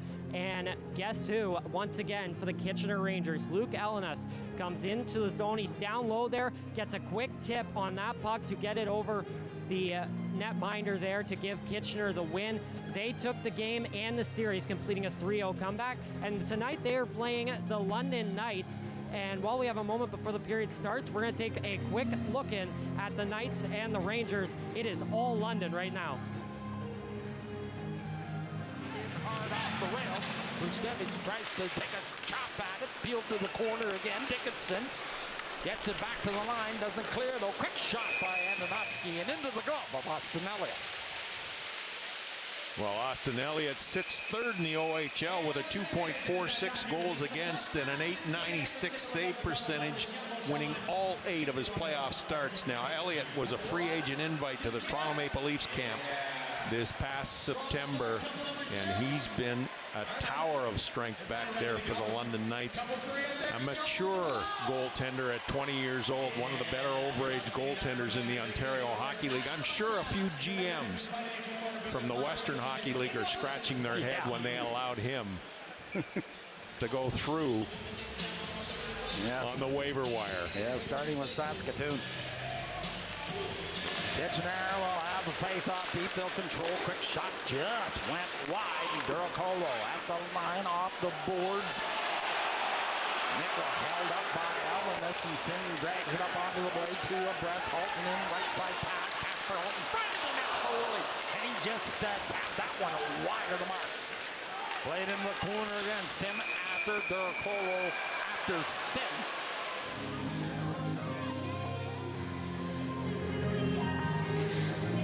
So the Knights up 4-0 and 0-0 in this one for the call of the second period. It's Mike Poirier and Gene Pereira. Josh, and yeah, the London Knights, they are a team on a mission, already 8-0 in this postseason. But here at the Saddlein Arena, no score. And, you know, for the Oshawa Generals, they came into this one with several great chances off the hop. But we did see the Barrie Colts start to build some momentum there late in that first period. They got their feet moving. They got through center ice. And the Generals, I mean, it was a good start. Had a couple of great chances. And Hillebrand with a couple of big stops, especially that one in the first minute. It's all even here going to the period number 2. See if the Colts get a better start to this period. Yeah, like you said, the Oshawa Generals got a chance within the first 20 seconds of the first period. As the Generals look like they are ready to go tonight, but we'll see what happens here in the second period as we are back underway. Generals right away sending it deep into the Barrie zone. Torrance after it. Bertucci got a stick on it. Battle there in the corner. Beaudoin's there trying to knock it free. Beaudoin comes out with it. He's going to skate this one ahead through center. He'll just dump this one in. Oster trying to get a paddle on it. Puck's behind the net. Morelli sent that to the corner. Seneca is there for the Generals. Sends it back to Danford. Ben Danford. He'll skate this one ahead. The Maple Leafs prospect. Morelli, long pass. They're going to say Seneca touched it, so no icing. Picked up there by Beaudoin. Cole Beaudoin. He'll take it back the other way for the Colts. Enters the zone over to Hemming. Hemming sends that one around the boards. Gibson. He's able to get this one up to Ritchie. Barlow across, finds Powell. Powell back to Ritchie, up the middle, poked away. His pass deflected. Gibson will fire, and he puts that one over the net. Sandu keeping it down low. Powell taken into the boards there by Akey. Powell trying to recover. Jelsma's there. Griffin sending it back across to Gibson. Winds up. His shot right on goal. And Hillebrand at the top of the blue paint. He's able to hold on to it. Andrew Gibson, player of the Canadian national junior team. What a pickup he was for the Oshawa Generals. I mean, this guy can do it all. I mean, whether you're down a goal, up a goal, just logs a ton of minutes back there. The Oshawa Generals, and he had that kind of experience in the back end with such a force over the start of his junior career with the Sioux Greyhounds. And those are difference makers on the back end. Well, he was one of those players at the OHL trade deadline that was highly sought after. As the Sioux Greyhounds selling there at the deadline, and Gibson landing here with this Oshawa Generals team and has fit in quite nicely. Gibson right now with possession. That pass deflected. It is taken down there was Ethan Martin. Eliasson in the corner. He's going to send this one out to center. Gibson able to track that one down. Pass nearly taken away by Jelsma. Jelsma gets it. He's going to pass this one ahead. Deflected. Puck's bouncing. Generals with possession. Taking it back the other way is Matthew Buckley. Near side now. Sinavari waits, fires, and that one's going to be deflected out of play. And we'll get another face-off as we continue to see the big hits. Another pickup for the Generals, Ethan Martin, a big body. This time he's on the taking end of that one with Elias. And, those physical guys, you got guys looking to get back at him, but again, Martin, he's at his best when he's banging and crashing, and that time, two big bodies collide. It's Martin that gets the tough end of that one. And I don't think that's going to be the last time we see a collision like that. No. Face-off won by the Generals. Griffin has it in the corner. He's knocked down by Aitchison. Romani trying to get it past D'Amato. Aitchison after it. Taken away there by Danford. He'll just skate this one back behind his own net. Reach the 2-minute mark of the second period as Danford passing it up to D'Amato. He's going to put that one off the boards, and that goes deep. And we'll get the whistle here. Looks like it might be an icing call against Oshawa. As D'Amato, he looks confused about the call, but yes, they're going to bring this back into the Oshawa zone. Kayshawn Aitchison again. Got his own fan club in Oshawa there from last year. And just to see if the fans don't forget. I mean, these players, they love it, like Kayshawn Aitchison. And obviously such a big physical presence, but this year's ability to take his game to so many different levels and offensively. In overtimes and game winners. What a big year he's had. Yeah, it's going to be a hostile environment, I'm sure, back at the Tributes Community Center when Kayshawn Aitchison rolls into town. After the experience in the first round last year, as Griffin will skate this one in for the Generals. Toe drag, shot blocked by Akey. Bo Akey sends that one ahead to Wakely. He'll send that to the corner. Romani chasing after it. Anthony Romani staying on his skates in front, and Wakely couldn't get a stick on it. Stewart back to the line for Aitchison. He'll take the shot, stop. Puck's loose in the blue paint. They jam away at it, still loose. There's another chance, but Bodie Stewart had it blocked by Luca Morelli. What an opportunity for the Colts, as Jacob Oster had no idea where that puck was. Morelli will get this one out to center, knocked down by Bertucci. Doesn't go too far. Griffin has that deflected, and that puck's going to go out of play, but the Barrie Colts getting a pretty solid chance there just a moment ago. Well, an opportunity, get some bodies to the front. Wakely parked on the doorstep. Stewart's going to get it back, and watch Aitchison. First stop there by Oster, but he kind of loses sight of it. And it lies open in the crease, and Stewart trying to lift that puck up, but just can't get it. It's knocked away, but the opportunity there as Oster kind of lost the sighting of that puck after making the pad stop. And the Colts trailing on the shot clock, 17-9, but that most recent opportunity coming up just short as Bertucci sends it across, but Seneca got a stick in the lane. Aitchison has that taken away by Seneca. Back hits Seneca. He's going to go for a skate. Sends that one ahead to Torrance. Torrance, that goes off Ritchie. Seneca gets it again. Puck sent to the corner. Seneca takes the hit. Kayshawn Aitchison comes up with it. Beaudoin now. Across finds Hemming. Emil Hemming carrying this one in along the boards. He's tied up by Sandu. Puck picked up there by Gibson. Generals will get this one out. Callum Ritchie through the neutral zone. Ritchie sends that towards the net, and Hillebrand easily gets under that and decides to hold on to it. You look at Callum Ritchie, and started the season with the Colorado Avalanche and got his first NHL goal, and how's that for a taste of the NHL? It came back, and obviously a big part of this Oshawa Generals club, and the Avalanche have a real good one in Ritchie. Colts are able to get this one out as Ethan Toms will send that one across. Stanford dropping it back to D'Amato. D'Amato sends that one into the Colts zone, but it went off Evan Passmore. Long pass deflected by Lowe. Oster there to play it. That goes off the boards. Out to center ice. Grayson Tiller couldn't get a stick on it. Now it's Franzen carrying it in on the wing. Kicked aside by Hillebrand. Rebound picked up by Durbridge. He's just going to send this one ahead. Generals able to collect it. That's Wang. Across to D'Amato. D'Amato's pass picked up by Sinavori. That was bounced on him. Colts trying to take it away as Tom surrounded by blue sweaters. Newton takes the hit. Trying to get this one out. Ends up in the skates of Michael Durbridge. Tiller again. Back to Passmore. Ahead, Jelsma. Trying to make that move. Durbridge across. Newton sends it in the zone. Doesn't go too far. D'Amato facing pressure there from Tiller. Taken away by Jelsma. In front, paddle in the way was Oster. Jelsma again behind the net. Bo Jelsma looks back to the point. Had his stick tied up by Wang. Great work there by Simon Wang. Now it's the Generals the other way. Powell dropping it back to Barlow. Barlow towards the net, and that goes wide. Colts send this one down the length of the ice to relieve pressure, and that ends up being an icing call against the Colts. Well, things starting to tighten up out there. I mean, again, both these teams, big bodies. Puck the net there. You look at Gibson. You see a lot of him in this series. And, you know, again, I think for both these clubs, we talk about the depth and star players, a ton of NHL draft picks out there on the ice.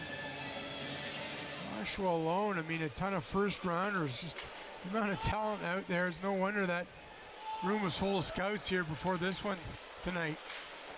Yeah, it's just incredible, just the rosters we're seeing here in the Eastern Conference Final. And right now, a very tight chess game between these two hockey clubs. That's going to go deep. Seneca after the loose puck. That goes around the net. Baudouin's pass goes off a skate. Aitchison will get the loose puck. That's taken away by Ritchie. Sending it back. Seneca settles it down. He's tied up. Staying with it, though. Good effort here. Comes back to the line. Keeps it in. Back at Seneca. Still with it. Takes the shot. That's blocked. Ends up in the slot. Generals get it. It's Ritchie. His pass goes off his teammate and back to the line. Kept in by Morelli. Across to Ritchie. He'll knock that one down. Callum Ritchie trying to keep it away from Bertucci. Bertucci trying to get a stick in the way. And the Colts, they recover and move it ahead. Bodie Stewart up to Hemming. That's deflected. Delayed offside against Barrie. Luca Morelli. Long pass. He'll find Martin coming off the bench. That's sent across. Sinovari picking it up now for Oshawa. Down low. Baudouin taking it away. His pass up the middle. Taken there by Buckley. His shot off the post. Matthew Buckley strikes iron. The puck stays deep. What a great chance there for the Oshawa Generals. They nearly open the scoring here in the second period. Puck knocked down by Gibson. Gibson with a shot blocked by Aitchison. Up the middle, puck's loose, stopped by Hillebrand. They jam at it. Puck goes to the corner. The Generals starting to pick up some momentum here as Martin's pass back to the blue line. Gibson finds Buckley. Matthew Buckley takes the shot from the point, stopped by Hillebrand, and he's able to cover up that rebound. But now we've got Kayshawn Aitchison mixing it up with Ethan Martin. We haven't had any penalties yet this hockey game, but that may change here as those two tied up there in the blue paint. But we remain scoreless, and we're going to take a quick break. You're watching Global Simcoe Paving OHL Hockey on Rogers TV.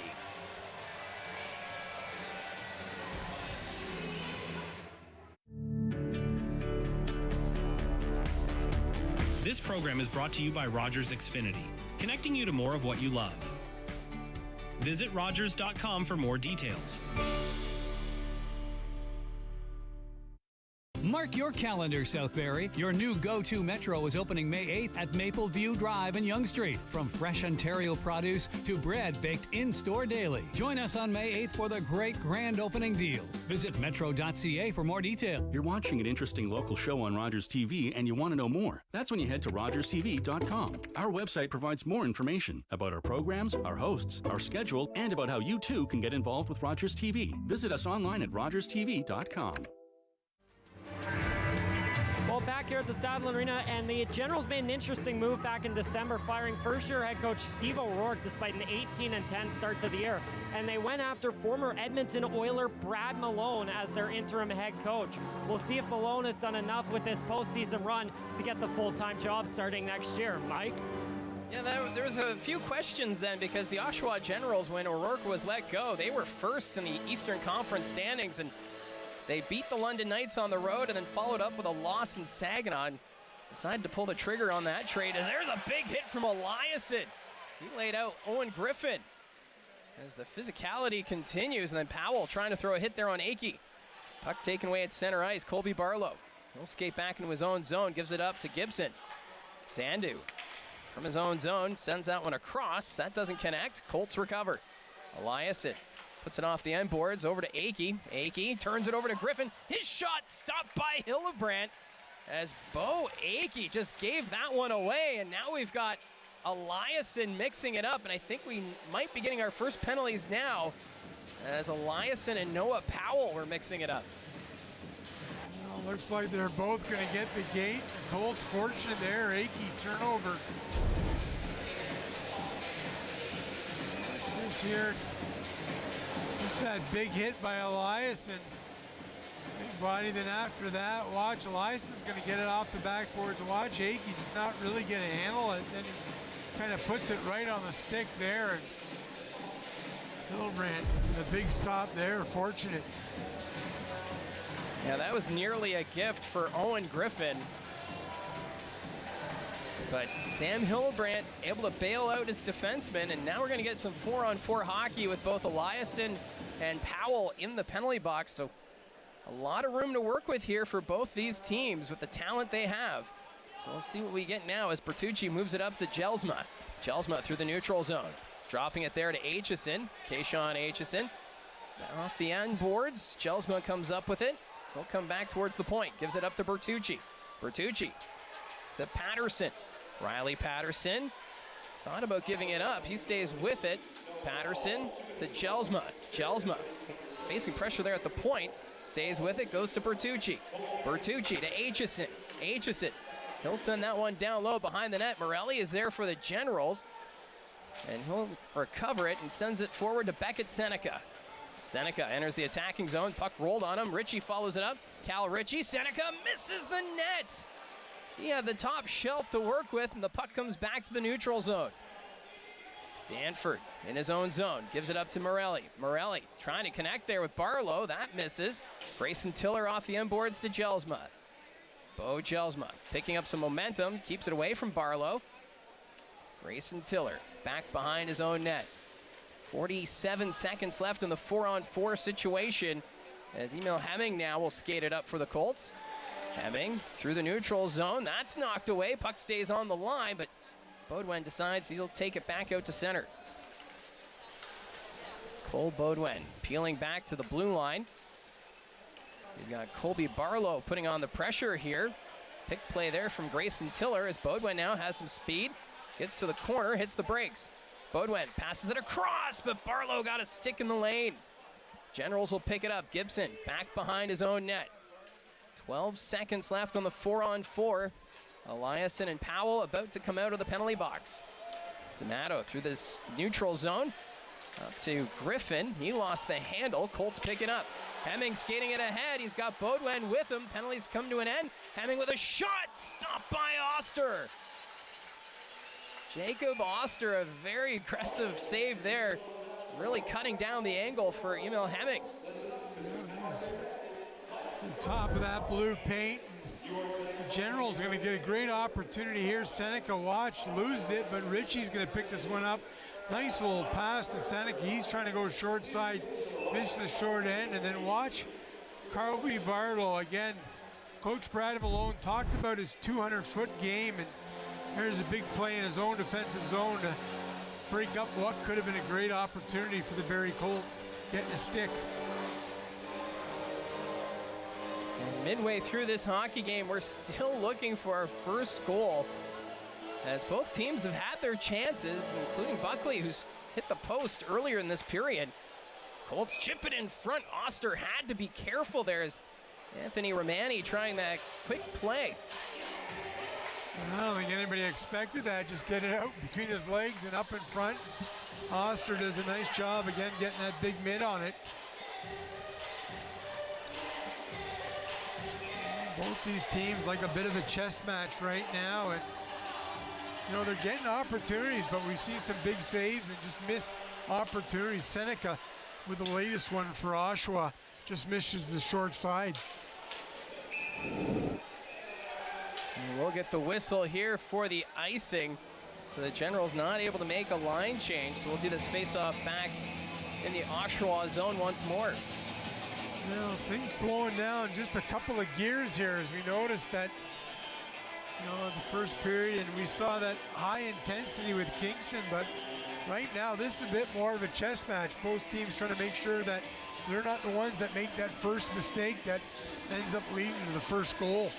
It's amazing how from each series it can take a different flavor, and we're seeing that here. I know it's just game one, but you just get that sense we're going to be in for a very low-scoring series between these two teams. Romani will send that one deep. Danford back to play it for the Generals. Puts it off the end board. Sandu gets that one out to the neutral zone. Tiller will send it right back into the Oshawa zone. Jacob Oster behind his own net. Gives it up to Danford. Danford to Sandu. Generals able to get this one out to center ice. Tiller stick on it. Delayed offside here against Oshawa. Wakely, though, he'll skate this one ahead. Dalyn Wakely catches up to it. Backhand pass, trying to find Romani, but great work. Tom's taken away. Now it's a turnover. Right to Romani. Fans on the shot. Couldn't get that to go. Puck kept in at the point by Bertucci. Ends up behind the Generals' net. Bouncing there on the back of the goal. But the Generals, they're going to get this one down the ice. Not enough for icing, though. Bertucci has to play it. Van Steensel up the wing to Aitchison. Kayshawn Aitchison gives that up to Romani. Romani back to Wakely. Wakely doesn't take the shot. Now he will. Puts that one wide of the net. Van Steensel now drops it back to the point. Wakely was going to go off for a change. Decides to play it now. Van Steensel to Wakely behind him. Aitchison up the middle. Doesn't take the shot. Now he will. Stop. Rebound. Oster the save. And the Generals goaltender able to cover it up as he had Anthony Romani right on his doorstep. Now that play all started with Dalyn Wakely kind of thinking he's going to go off, and all of a sudden Romani's going to get the puck back to him, and this leads to a couple of good opportunities. Nice job by Wakely, get it up and watch. He's going to miss this play, but Aitchison right behind him gets the puck. And what a job by Oster again. This loose puck eventually able to corral that. Gets out his right shoulder and then gets his glove hand on it. Both goalies have been real sharp here. The first half of this game one, this OHL Eastern Conference Final. Hemming in to take the draw here against Callum Ritchie. Scramble draw, Colts come up with it. Cole Beaudoin out of the corner, takes the shot, stop, rebound, puck's loose. Beaudoin can't find it, and the Generals will get it out.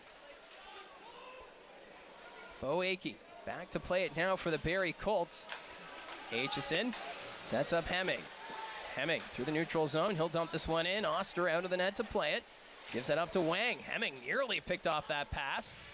Beaudoin along the boards, trying to dig that one free. Instead, it's Ritchie sending it back to Gibson.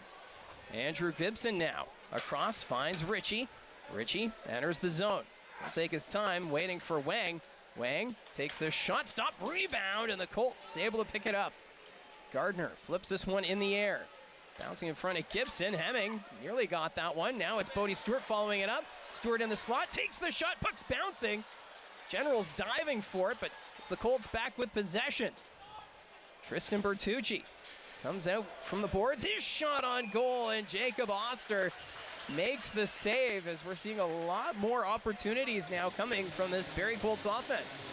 Bertucci, the second round pick of the Dallas Stars, and you just see the experience again. He's going to pick up this puck off the loose boards. There's Stewart trying to get it across, and watch Bertucci just calmly walk this one out in front. He gets the quick snapper away, but again, look at Oster right in position at the top of that blue paint. Able to haul that one in. Face-off one by the Colts. Eliasson fans on it. Some puck sitting there. Griffin gives it up to Toms. He's got speed. Giving it up now. Nice little move there by Powell, and then he fanned on it. Gardner tying him up. Generals going around the net. In front to Morelli. That got away. D'Amato puts that one over the net. Griffin, he's taken it to the boards there by Eliasson. Gardner drops it back, but D'Amato takes it away for Oshawa. D'Amato sending that one ahead. Ends up back behind the Colts net. Gabriel Eliasson passing that one forward to Bertucci. Tristan Bertucci, he's just going to dump this one in. Ends up in the near corner. D'Amato's there to collect it for Oshawa. Chips that one ahead. Sinavori now He's got some space. Skates this one in the attacking zone. His pass across. Powell blocked by Patterson, and now the Colts take it the other way. It's Carter Lowe. Lowe, though, can't hold on to it. Starting to get some end-to-end action as Carter Lowe picks the pocket of Sinivori. Carter Lowe carrying it in, trying to drop it back. He's tied up. Shot wide of the net. Tiller on the far side. His shot goes off a leg. Carter Lowe trying to get a stick on it. There's Durbridge. That's taken away, and the Generals get this out to center ice. Evan Passmore ahead for Lowe. He'll take the hit from Barlow. Lowe sends that one forward. Picked up there by Sinivori. That puck up by Morelli. Buckley protects the puck from Newton. Sends that one across. Sinivori in the neutral zone. He'll send this one in. It went off Grayson Tiller. Buckley puts that one wide. Torrance can't handle it there at the point. That'll escape the zone. Danford, he'll play it in. Hillebrand out of his net to play it. Passmore skates this one forward for Barrie. Up the wing. Wakely got a stick on it. Romani trying to dig that one free. Wang can't get that one by Wakely. Ritchie, though, has it in his skates. Torrance follows it up. That goes off Bertucci. Tristan Bertucci back in his own zone. He'll give that one up to Aitchison. Kayshawn Aitchison through the neutral zone. Along the wing, that's knocked away by Gibson. Those two collide behind the net. Romani in the corner. Surrounded by Generals, Gibson will dig that one free. Andrew Gibson moves that one ahead, puts it off the end boards, and then a collision, and no penalty there. Play continues. As Seneca was tied up with Aitchison. Dalyn Wakely into the attacking zone, puts that one wide of the net. Van Steensel, loose puck, down low to Wakely. In front, Romani, backhand pass, side of the net. Somehow that stays out. I believe that was Simon Wang who saved the day. Seneca puts it across to Griffin. Toe drag shot off the post. Oh my goodness, chances at both ends. Owen Griffin nearly opened the scoring for the Generals. Puck's in the corner. Bo Akey chasing after it. He's got Franzen going after him. Puck ends up in the neutral zone. Sandu sending that one ahead. Franzen enters the zone, passes it across. Bertucci sends it back to the corner. Colby Barlow now off the half boards, back at the point, takes the shot, hits the crowd in front. Loose puck, D'Amato puts it off the backside of Franzen. The action really picking up now as we've got 4 minutes left in the second period. Still no score. D'Amato sends that one ahead. Franzen after it, but we're getting a buzzer. I'm going to say it's a goal for the Oshawa Generals. They're going to look at it. I believe that Owen Griffin shot may have actually gone into the back of the net. Well, that one off the post, so they're going to take a look back at this one. And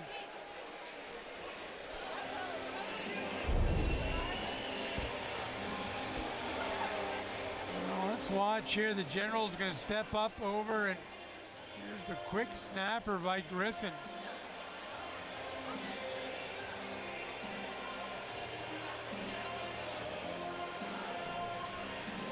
Let's watch it. Post, crossbar. Is that under the net?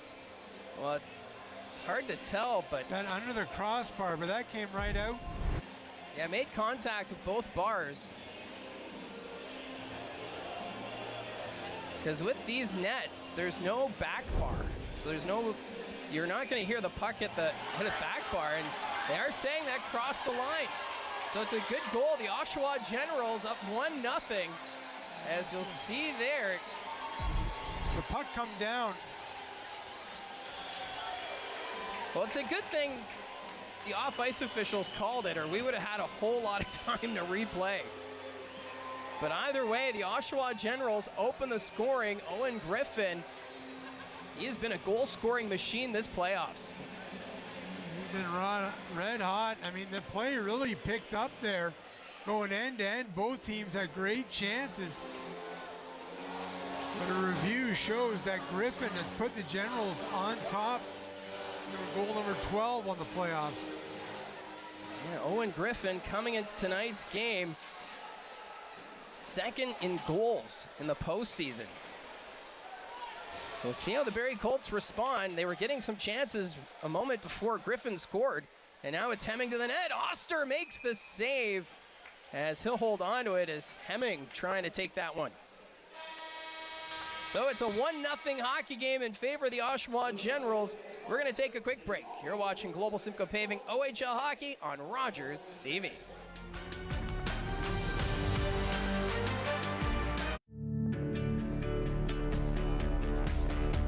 This program is brought to you by Rogers Xfinity, connecting you to more of what you love. Visit Rogers.com for more details.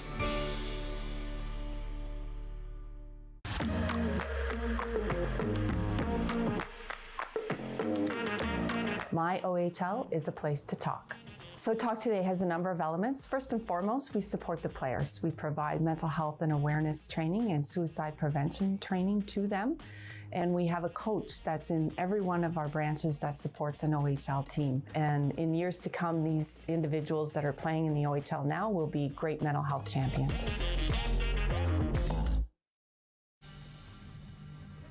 Well, on Andrew Gibson's last shift, it looked like as he went off the ice, he looked to be favoring the back of his right leg. We'll have to see if this has an impact on tonight's game and the rest of the series. Mike? Well, after 2 rounds of playoffs, I'm sure these players have a couple of bruises already, and it's probably going to get even tougher here in the Eastern Conference Final.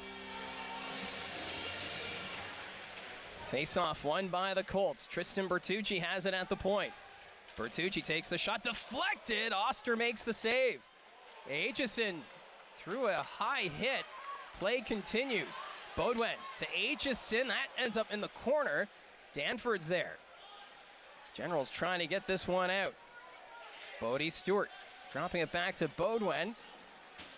Ritchie takes the hit from Hemming.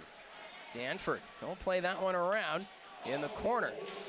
Hemming trying to get a stick on it there. Generals with possession. Morelli sends that one to the line. Kept in by Aitchison. Aitchison, good work there. Takes the shot, blocked by Danford. Aitchison reaching for it. The Generals come up with it. Now it's sent ahead to Beckett Seneca. Seneca to the net, off the post. Beckett Seneca, how did he get that shot to go? He had a Barrie Colt all over him. Seneca then delivers a huge hit as he delivered that check on Bodie Stewart. Now the Generals will move it up. Colby Barlow trying to get around Eliasson. Eliasson reaching, and that's going to be a penalty. It's going to be a hold, and the Oshawa Generals, they're going to get the first power play of the hockey game. Eliasson doesn't like this one, but he reached in. I think a little bit too obvious, but here's the opportunity for Seneca. He's got Hemming all over him, and then Bertucci just right off the iron.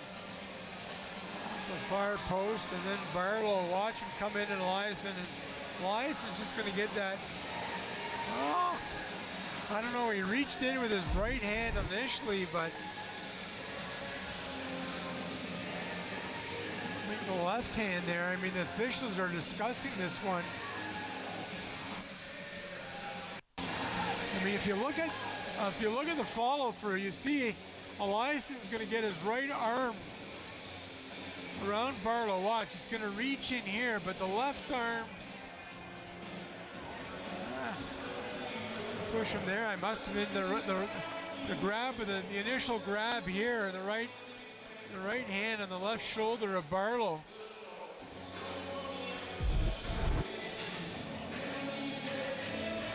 Well, either way, the Oshawa Generals, they're going to get the first power play of the night.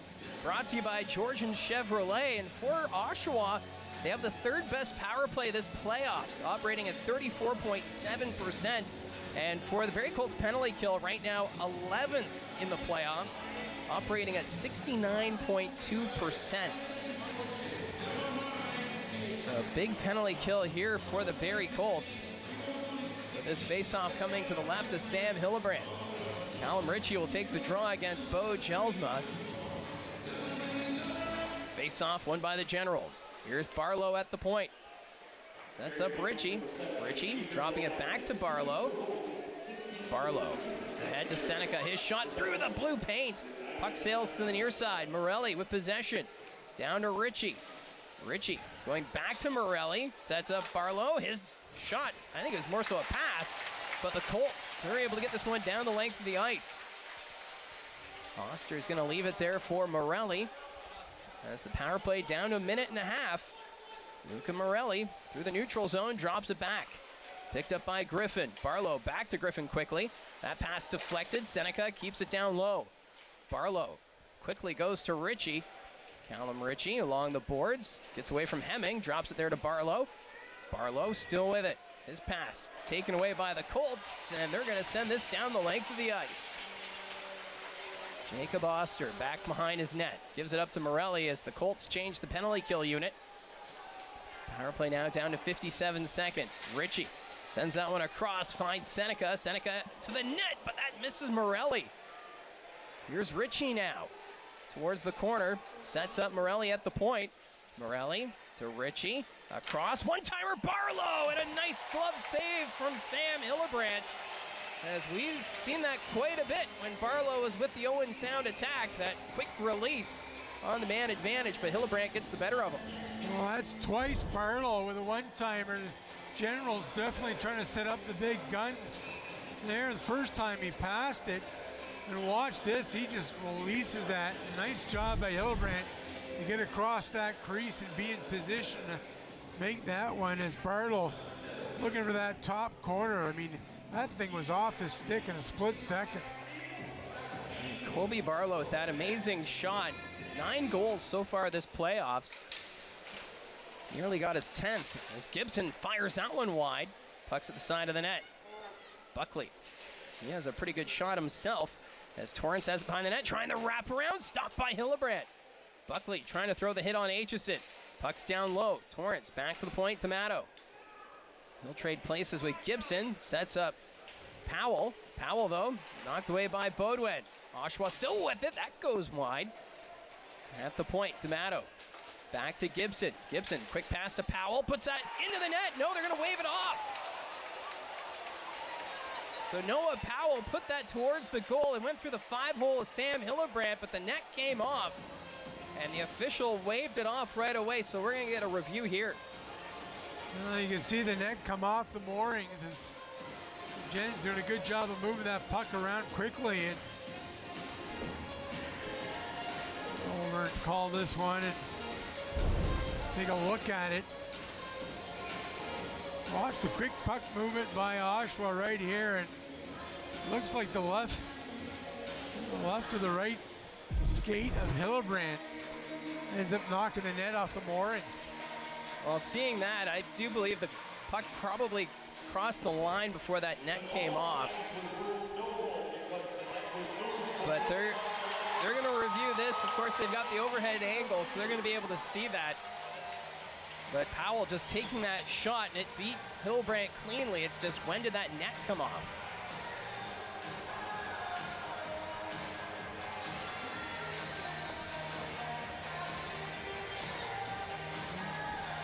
Still taking a look at it, or two officials have been busy with the reviews here these last few minutes.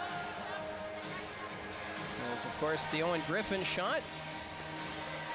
That was reviewed quickly, and now we get this one as we take another look at this angle. It was waved off immediately by Burchell, and yeah, there's the right pad, kicks the, it's the right pad that's gonna kick the right post. Well, that puck actually went off Matthew Buckley in front. Oh, so that angle shows the net came off before the puck crossed the line. So we're gonna get the call, and they're saying it's a good goal, so that'll be Matthew Buckley's. So the Oshawa Generals capitalize on the man advantage, and just like that, it's now a 2-0 hockey game. Let's take a look at it here. Buckley and parked in front. There's a quick one-timer as it goes off the skate of Buckley. It goes through the pads of Hillebrand. Buckley just hanging around the front. There's a shot right there and off his right skate underneath Hillebrand. So right now, Marty Williamson having a discussion with the referee, Burchell. We'll see if they challenge this, but there's no goaltender interference. But either way, it's now a 2-0 score in favor of Oshawa. Williamson not happy. Now the officials, Virgil and Ferguson, having a discussion. Are we going to have another review here? Looks like they're going back to the timekeeper's bench. There, watch off the skate. You see the turn of Buckley's skate, excuse me.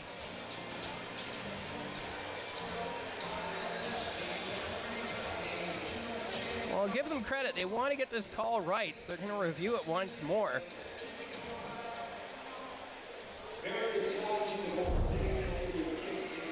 Oh, so they're saying it was. So they're challenging for a possible kick. That's what Marty Williamson's doing now. It's going to be the right skate of. Well, you see that toe kind of. It's going to go off the right toe area of the skate. I don't know, partner. That's a close one. I mean, you see the skate shift a bit forward, but you're going to rule it a goal. Well, you are allowed to direct the puck. You can't kick it. So for Buckley there in front of the net, you have to have a clear kicking motion. So it's going to be a 2-0 score here from the Oshawa Generals. So the Barrie Colts, losing on that challenge, will lose their timeout. So the Barrie Colts find themselves here in a hole. Just over a minute left to go here in the second period. As Oster behind his net to play it. And Romani there. Seneca to Morelli. Morelli keeps it. He's going to pass that one over to Danford. Danford, that's knocked down by Van Steensel. Just keeps that one in. Down low is Dalyn Wakely. Across, but come here. There was Morelli to take away that chance. What a great effort by Luca Morelli. Delayed offside now against the Barrie Colts. Morelli's got some time. 40 seconds left in the period. Morelli off the end boards to Danford. Danford lost the handle of it. Romani from the corner. In front, trying to tuck it around was Wakely, but that got away from him. Generals move this one out. Martin up ahead to Buckley. Buckley lost the handle of it. 20 seconds. Far side, it's Wakely dropping it to Romani. Trying to go back to Wakely. Puck's deflected.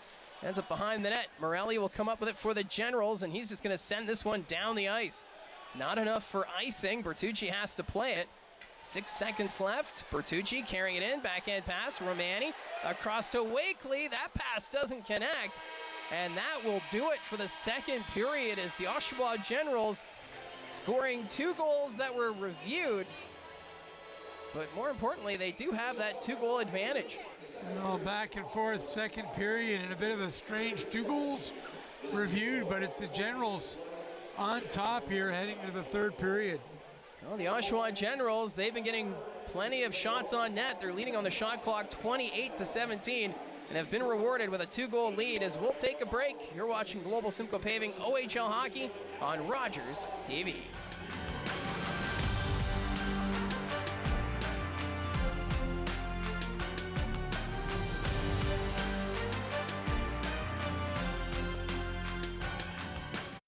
Mark your calendar, South Barrie. Your new go-to Metro is opening May 8th at Maple View Drive in Yonge Street. From fresh Ontario produce to bread baked in-store daily. Join us on May 8th for the great grand opening deals. Visit metro.ca for more detail. In baseball, there's nothing more important than making it home. George Springer has tied the game.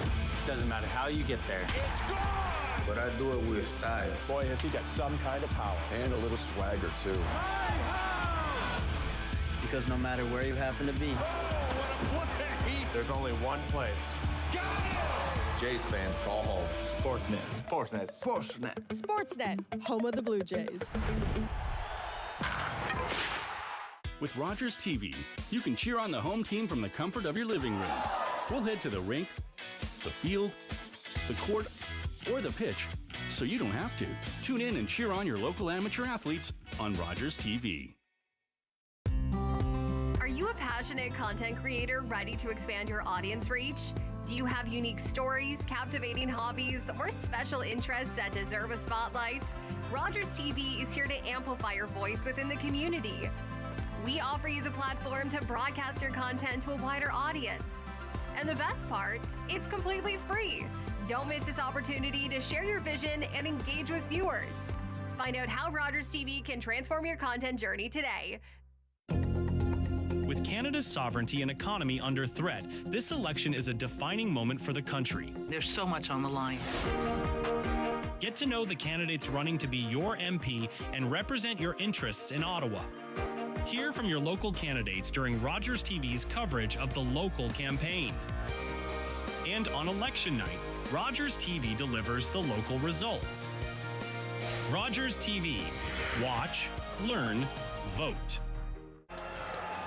Welcome back here to the Sadlin Arena. 2-0 Oshawa after 2. Joining me now, Bo Gels by the Barrie Colts. Bo, what do you guys got to do to get back in this one?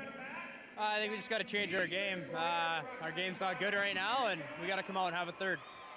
Playing against this Oshawa D-Corps, they're one of the toughest defenses in the league. What's it been like facing them? Yeah, they play well. I mean, they got good big D, and you know, it doesn't matter though. We got to find a way, and you know, it starts with the first shift and the third. You were a big part of the team last year that faced Oshawa in round 1. Was there anything you guys took from that series last year as a lesson to bring into this season and this playoff run? Yeah, never quit. I mean, you know, it doesn't matter we're down 2 right now. It's the playoffs, and you know, we got to come out and have a good third here, and you know, anything can happen. Well, Bo, thanks for doing this. Good luck in the third. Thank you. That's Bo Gels by the Barrie Colts. We'll take a quick break. You're watching Global Simcoe Paving OHL Hockey on Rogers TV. Crew meal provided by The Locker Room Sports Bar and Grill. Catch the game in the locker room or check out lockerroombarrie.com for details and more. Colts fans, the Barrie Colts 50-50 draw is now online. You can get tickets even if you aren't at the game. Proceeds go to the Barrie Colts Foundation. Scan the QR code on your screen for more information.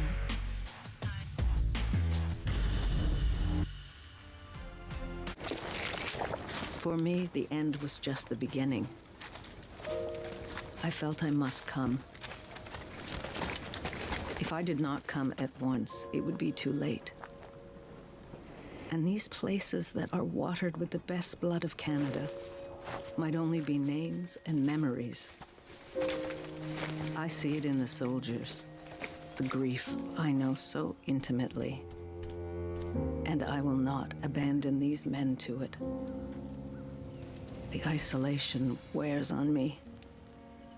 Slowly, the silence takes over, as if my heart has given out of air. I cannot talk. I can only paint. For more than 2 years, Mary Ryder Hamilton painted the battlefields of the First World War, creating an unforgettable visual record of service and sacrifices at immense personal cost. Public transit, garbage pickup, parks and recreation programs, snow removal on your street. How can you stay informed about these and other important local services? Tune to City Council coverage on Rogers TV. See your community leaders at work on Rogers TV City Council coverage. You're watching an interesting local show on Rogers TV and you want to know more. That's when you head to rogerstv.com. Our website provides more information about our programs, our hosts, our schedule, and about how you too can get involved with Rogers TV. Visit us online at rogerstv.com. Canada is at a crossroads, facing an affordability crisis, strains on healthcare, and climate change. Get to know the candidates running to be your MP and represent your interests in Ottawa. Hear from your local candidates during Rogers TV's coverage of the local campaign. And on election night, Rogers TV delivers the local results. Rogers TV. Watch, learn, vote. Welcome back to the Sadlin Arena, and it's game notes time here in the second intermission. Mike Poirier, Gene Pereira joining me now. And guys, we're going to start with the Western Conference, London and Kitchener. And let's take some predictions. Gene, what do you see out in the West right now? Well, I think London's just been on a hot ride. They've continued yet to lose in the playoffs. I mean, Kitchener had that big playoff comeback, but right now, look, the Rangers are a really good hockey club. There's no doubt. But London right now, the way they're clicking, and I see this one over in 5 at the most. I just think London's going to be too much. I mean, right now they're just absolutely on fire. And Parsons is going to be absolutely huge. He has to be huge for them to have any chance in that series. Yeah, I think there's a lot of OHL fans outside of London that would like to see the Kitchener Rangers maybe pull off the upset, but just with that talent that the London Knights have, it's just outstanding.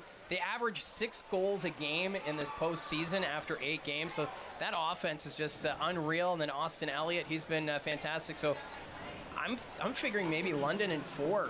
I'd love to say Kitchener's going to get one with Jussi Okis and his coaching style, but that London Knights team, they look like a juggernaut. Well, the interesting thing about Kitchener is we don't really know who they are, because are they the team that came back from down 3-0? Was that because of how strong they are, or is that because of what happened to Windsor with a bunch of injuries? Liam Greentree went down for a game as well. It'll be interesting to see what type of Kitchener team comes out. I'm with you guys. I'm thinking it's London. I'm thinking it's quick. I think Kitchener will take game 3, but outside of that, it's going to be all London. On to this series, and we talked before the game about how you could really flip a coin between these two teams, but so far tonight, advantage to the Oshawa Generals. Yeah, I mean, credit to them. They came right off the start and had a great opportunity in those first few seconds of the first period, and they've just continued. And, the second period had been a little bit more back and forth there until recently, where the London Knights, oh my geez, who are they playing here? The Oshawa Generals. The Oshawa Generals. I'm getting all mixed up here, but again, they come out in waves. We've seen a little bit of pushback from Barrie, but right now Oshawa has had the better of the play through the first 40 minutes. The Colts going to have to figure something out quick right now, but credit to the Generals. They put the foot on the pedal right from the start in this one. Well, the thing that's really different about the Oshawa Generals from the Kingston Frontenacs is the depth, and we see it here in this hockey game already. You've got Owen Griffin opening the scoring. He has been amazing. Who had Owen Griffin on their bingo card, potentially leading the Oshawa Generals in points? Well, Callum Ritchie and Beckett Seneca, 4 and 5 when it comes to points. So the depth is strong for this Generals team, and the Barrie Colts, they can counter that. And we can see that here in this hockey game. We know that Barrie Colts have had problems starting hockey games during the regular season and even in the playoffs. So I still say it's going to be a toss-up, but Oshawa showing what they're capable of. Now, speaking about that depth, I mean, it really feels like it doesn't matter what line is out there for either of the teams. There is someone out there that is very dangerous and is very capable of scoring. Bo Jelsma talked about how the team needs to be better, and Barrie looking for a better third period to get the win. Similar to how they did against the Kingston Frontenacs in Game 7. And Mike and Gene, we're going to take a look back at what happened after that game for Kayshawn Aitchison and how he celebrated the victory with doing the USC Ice Bucket Challenge. He nominated Bo Jelsma, Cole Beaudoin, and Jaden Newton. And the USC Ice Bucket Challenge is an awareness for mental health and letting everyone know it's okay to speak your mind no matter how you're feeling, whether it's happy, sad, or anything like that. And I actually got nominated for this, and I did it earlier today. And guys, I need you to take a very close listen to this video, okay? Oh no, what have you done? Thank you to everyone who nominated me for the USC Speak Your Mind Ice Bucket Challenge. I would like to nominate Mike Poirier and Gene Ferreira. You have until game notes of game number 2.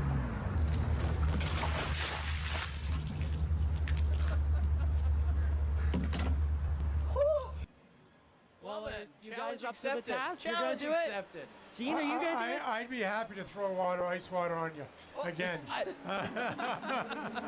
I don't think that was the deal, but maybe we'll see. All right, well, we'll have to catch up with that. I'll have to make sure I got some extra long socks and pajamas underneath all that. Well, guys, we'll see if you're up to the task. As I said, you have until next game notes to get this done. Mike and Gene, thanks for doing this. We'll let you get back to the call.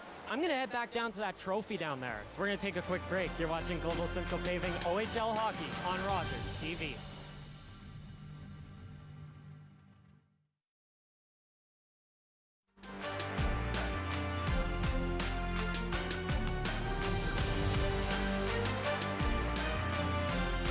It's time to get a little messy. Thursdays, Top Chef heads north. Welcome to Toronto. And when the competition hits Canada, Poutine. They're here to fight for over $500,000. A lot of dough on the line, right? there are no apologies allowed. Am I missing one? Oh my God. Woo. Sorry, not sorry. My job's not done until I win. Can I compete? Top Chef, all new, Thursdays at 9 on Bravo. With Rogers TV, you can cheer on the home team from the comfort of your living room. We'll head to the rink, the field, the court, or the pitch, so you don't have to. Tune in and cheer on your local amateur athletes on Rogers TV. As I looked upon the battlefield in front of me, a German star shell lit up the desolate landscape. I watched as a bullet smashed through the bridge of my nose and left me to the mercy of the darkness. I worried I would be dependent on others for the rest of my life. But Sir Arthur Pearson and the staff of St. Dunstan's had other plans. With their help, I knew I could be self-reliant, and I wanted to bring this idea home to Canada. I wanted Canadians to know that we could hold jobs, that we could contribute, that regardless of sight, all would read, that we, the blind, would shape our own lives, our own destiny. Blinded by a sniper's bullet in 1915, Edwin A. Baker went on to co-found the Canadian National Institute for the Blind, shaping a path forward for the blind across Canada for generations to come. Public transit, garbage pickup, parks and recreation programs, snow removal on your street. How can you stay informed about these and other important local services? Tune to City Council coverage on Rogers TV. See your community leaders at work on Rogers TV City Council coverage. Welcome back here to the Sadlin Arena. 2-0 Oshawa after a pair of late second period goals. And we're going to take a look at the scoring summary for the second period. And Oshawa got things going 15 minutes into the period. It was Owen Griffin's 12th of the year. At first it didn't count, but after review, the officials did determine it did cross the line for a good goal. Then Matthew Buckley got a tip on a shot from Noah Powell for a power play goal with about 7 seconds left in that power play. That went to review as well, but in the end, also a good goal. Shots 28-17 for Oshawa. Looking out of town right now, and it's the London Knights up 5-1 on the Kitchener Rangers. They are dominant there tonight. Mike Jean and I just talked about that series. None of us really think it's going to go long. We'll see if the Rangers can put up a bit more of a fight in game number 2. We're going to take a quick break. You're watching Global Simcoe Paving OHL Hockey on Rogers TV.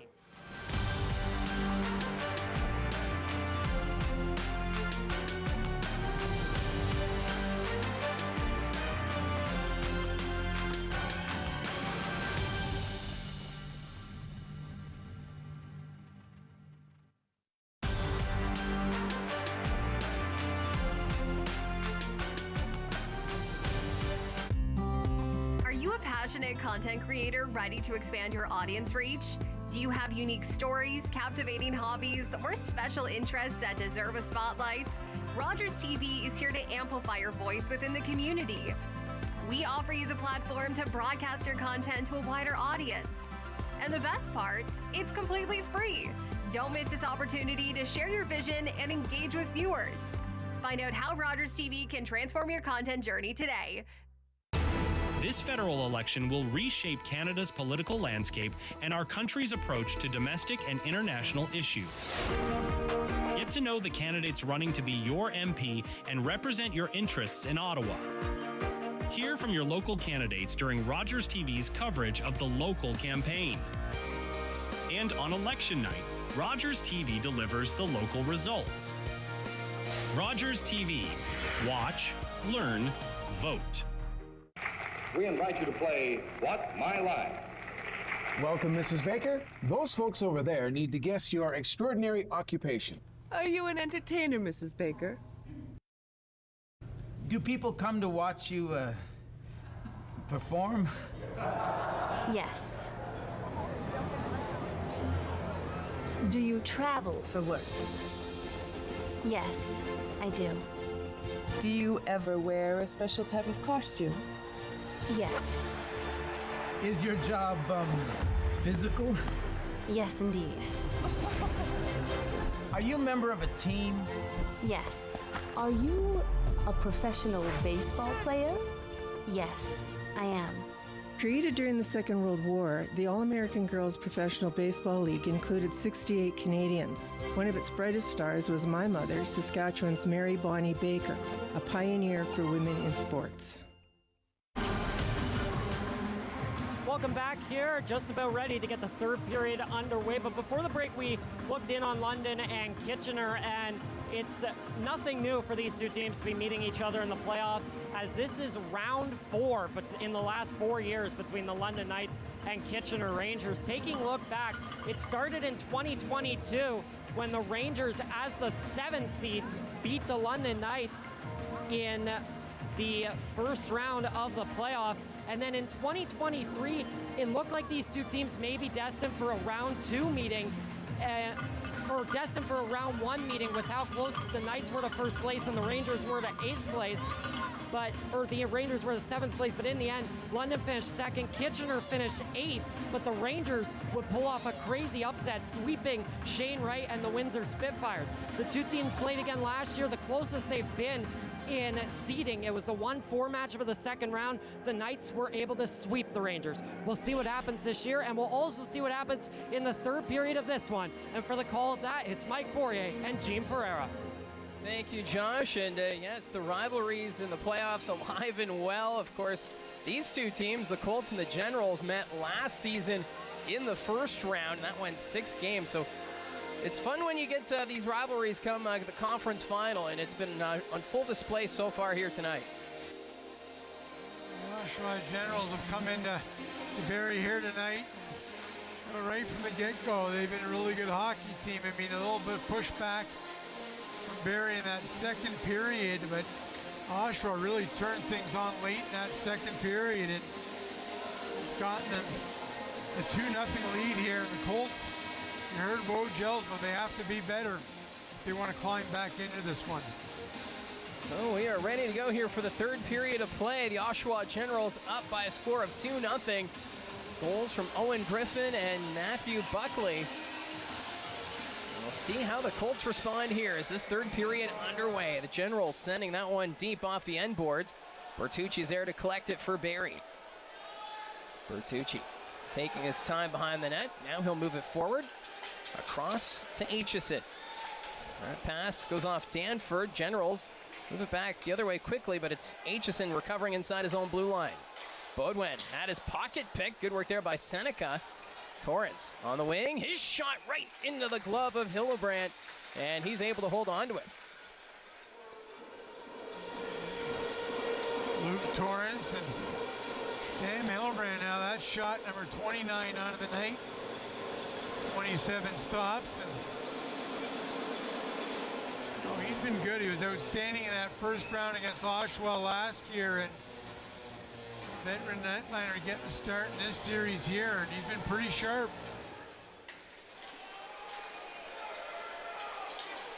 Colby Barlow ends up being tripped, and that's going to be a delayed call now against the Barrie Colts. They're going to call this a hook, so it's going to be Owen Van Steensel heading off. The fans don't like it, but the Oshawa Generals, they're going to get their second power play of the night. Well, Van Steensel tied up the blue line there, and watch, he's just going to get the stick in there and lets it go, but that's the call. The Generals with their second power play of the contest, already 1 for 1 here tonight. It was Matthew Buckley who scored the power play goal at the end of the second period. And this power play brought to you by Georgian Chevrolet. Face off to the left of Hillebrand. Ritchie will win that one back to Morelli. Luca Morelli takes the shot, stopped by Hillebrand, and that one deflected into the netting and out of play. Not the start you want here to this third period for Barrie, looking to build momentum and kill off a minor penalty here. And this penalty kill was really good during the regular season. And the penalty kills had some issues here in the postseason, as that shot's going to go wide of the net and sail all the way back into the general zone. Morelli back to play it for Oshawa. Morelli will skate this one ahead for the Generals. Ritchie. That pass blocked by Jelsma. Colts with possession. Tristan Bertucci sends that one ahead. Jelsma gets to a shorthanded to the net. Jelsma's hooked. That's going to be a penalty. And we'll get the call. It's a hook against Colby Barlow. Barlow doesn't agree with it, but it's going to be a 4-on-4 situation. Gelsma able to get in back behind the Oshawa defense. As watch, the puck goes past Barlow, and Gelsma able to grab it, and then watch the little stick lift there, and it's enough to draw the call. Barlow's saying, hey, I lifted his stick. You know what's wrong with that, but he gets the gate, and that'll... In a minute 26, Barrie will have their first power play opportunity. The Oshawa Generals' second power play cut short. So back to 4-on-4 hockey as Gibson will skate this one ahead for Oshawa through the neutral zone. Gibson trying to cut to the middle. He takes the hit there from Aitchison. Colts will move it up. Hemming through center ice. Enters the attacking zone. Hemming hits the brakes. Looks back to the point. Still with it. High slot. Waits. Forced back to the point. Good pressure there. There's the shot. Deflected wide by Beaudoin. Kayshawn Aitchison down low for the Colts. Taken to the boards there by Torrance. Aitchison still has it in his skates. Beaudoin's there trying to dig it free. Beaudoin with possession. Comes back to the line. He's taken down. Fans want a penalty, none coming. Across to Aitchison, one-timer, and Hemming fires that one wide. Went off the heel of his stick. Now the Generals will move it up. D'Amato through the neutral zone. Still with it, takes the shot. Stopped by Hillebrandt. Thought about playing it, but gets the whistle instead. As that last chance, maybe one too many passes from the Barrie Colts. What an opportunity for Barrie there, as Beaudoin's going to hang on, going to get this across. Trying to set up Hemming, and he just stick kind of puck bouncing a bit there, hops off his stick, and an opportunity.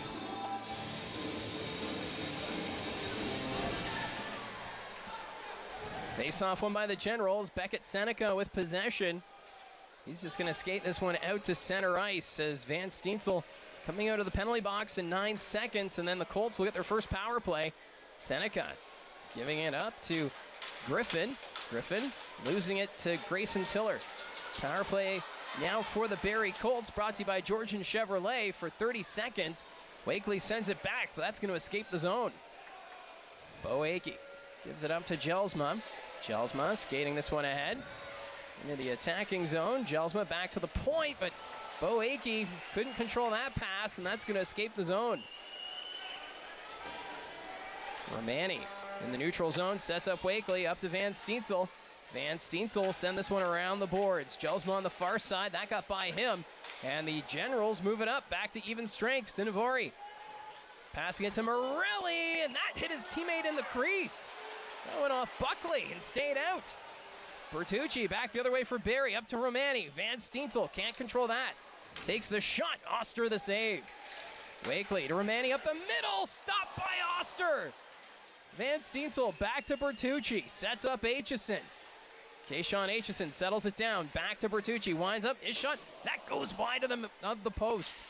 Aitchison trying to keep it down low, Wakely with possession. Dalyn Wakely down to Aitchison, trying to send that one in front, hit the side of the net, in front! Wakely couldn't connect. Puck's bouncing and Bertucci can't keep it in play.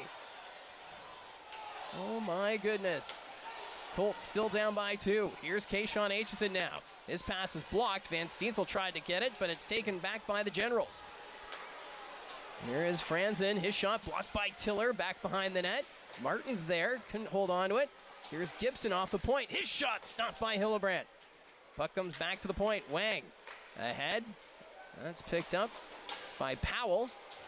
Dog pile there on the far side. Powell lost his helmet. Play continues. Griffin trying to come back. Here's Gardner across, finds Romani up the middle. His shot off the crossbar. Anthony Romani strikes iron as he had a lane to the net. And that puck's going to go out of play.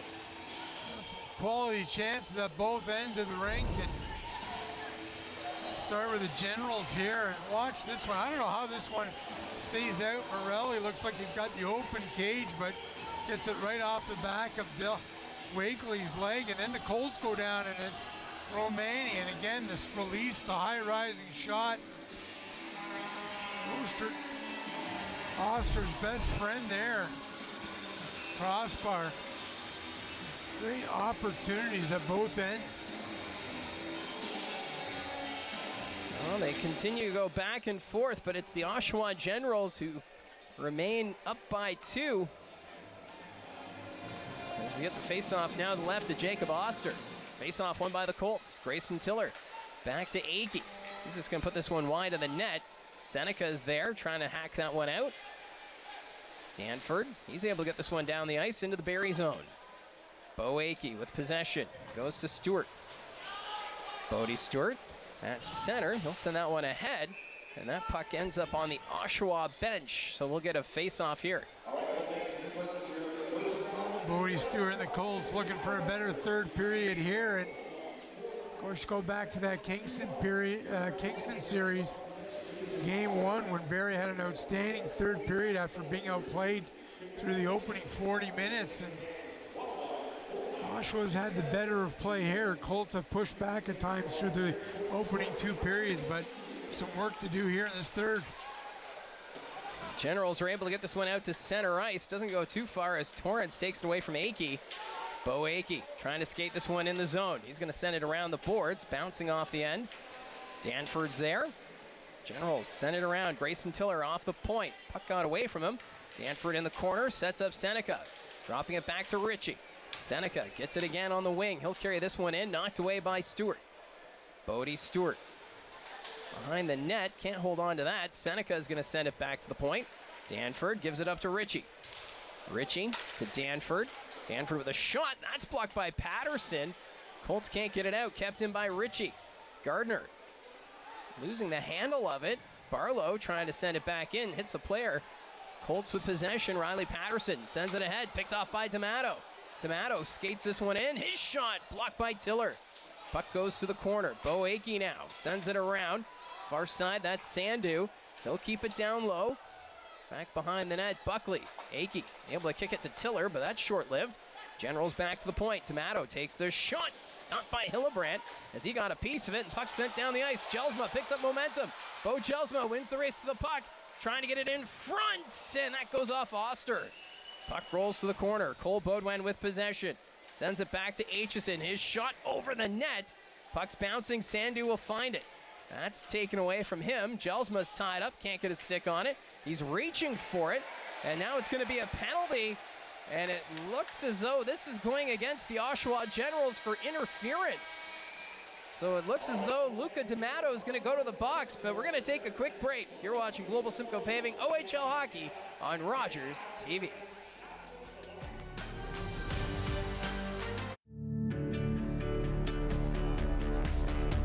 This program is brought to you by Rogers Xfinity, connecting you to more of what you love.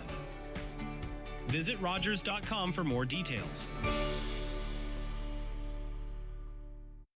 Mark your calendar, Southbury. Your new go-to Metro is opening May 8th at Mapleview Drive in Yonge Street. From fresh Ontario produce to bread baked in-store daily. Join us on May 8th for the great grand opening deals. Visit metro.ca for more detail. You're watching an interesting local show on Rogers TV and you want to know more. That's when you head to RogersTV.com. Our website provides more information about our programs, our hosts, our schedule, and about how you too can get involved with Rogers TV. Visit us online at RogersTV.com.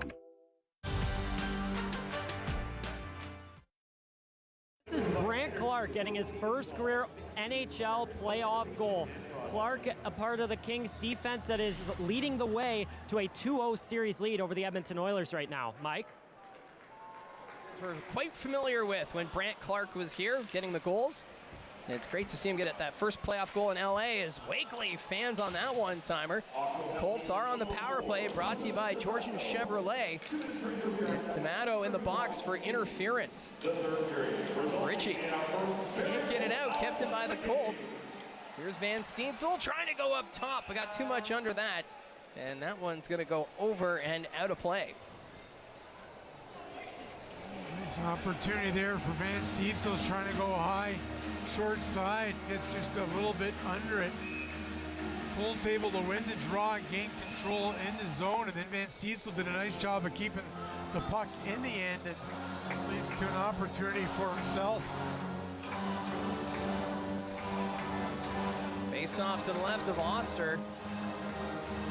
Rivalry taking the draw here against Wakely. Generals with possession. Griffin will get this one out and down the ice. Knocked down at center by Bertucci. Tristan Bertucci passing that one across. That one in the skates of Romani. Colts forced to regroup. Jelsma back across to Wakely. Power play now down to 1:15. Bertucci catches up to it. He'll send that one into the zone. Ends up in the corner.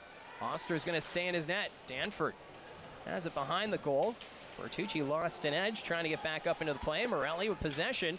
Backhand kept in by Jelsma. That's picked off. Sinovari nearly got a lane, but couldn't hold on to it.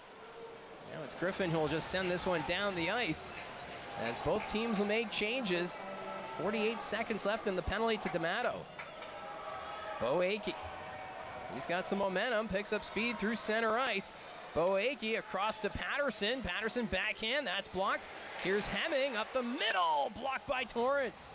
Puck's in the corner. Aitchison takes the shot, that misses. Hemming off the half boards, trying to pass it, blocked by Ritchie. Puck goes to the corner. Ritchie still with it, gets to the line, kept in by Akey. Akey with the shot, that misses. It went off Beaudoin in front. Cole Beaudoin finds Hemming. Hemming with a shot, that misses. It went off Gibson. Power play about to expire here as Emil Hemming with possession from the corner. Back to Beaudoin. Beaudoin back to Akey. Across to Aitchison. One-timer, that misses. And that's going to sail all the way back into the Barrie zone as D'Amato comes back on the ice.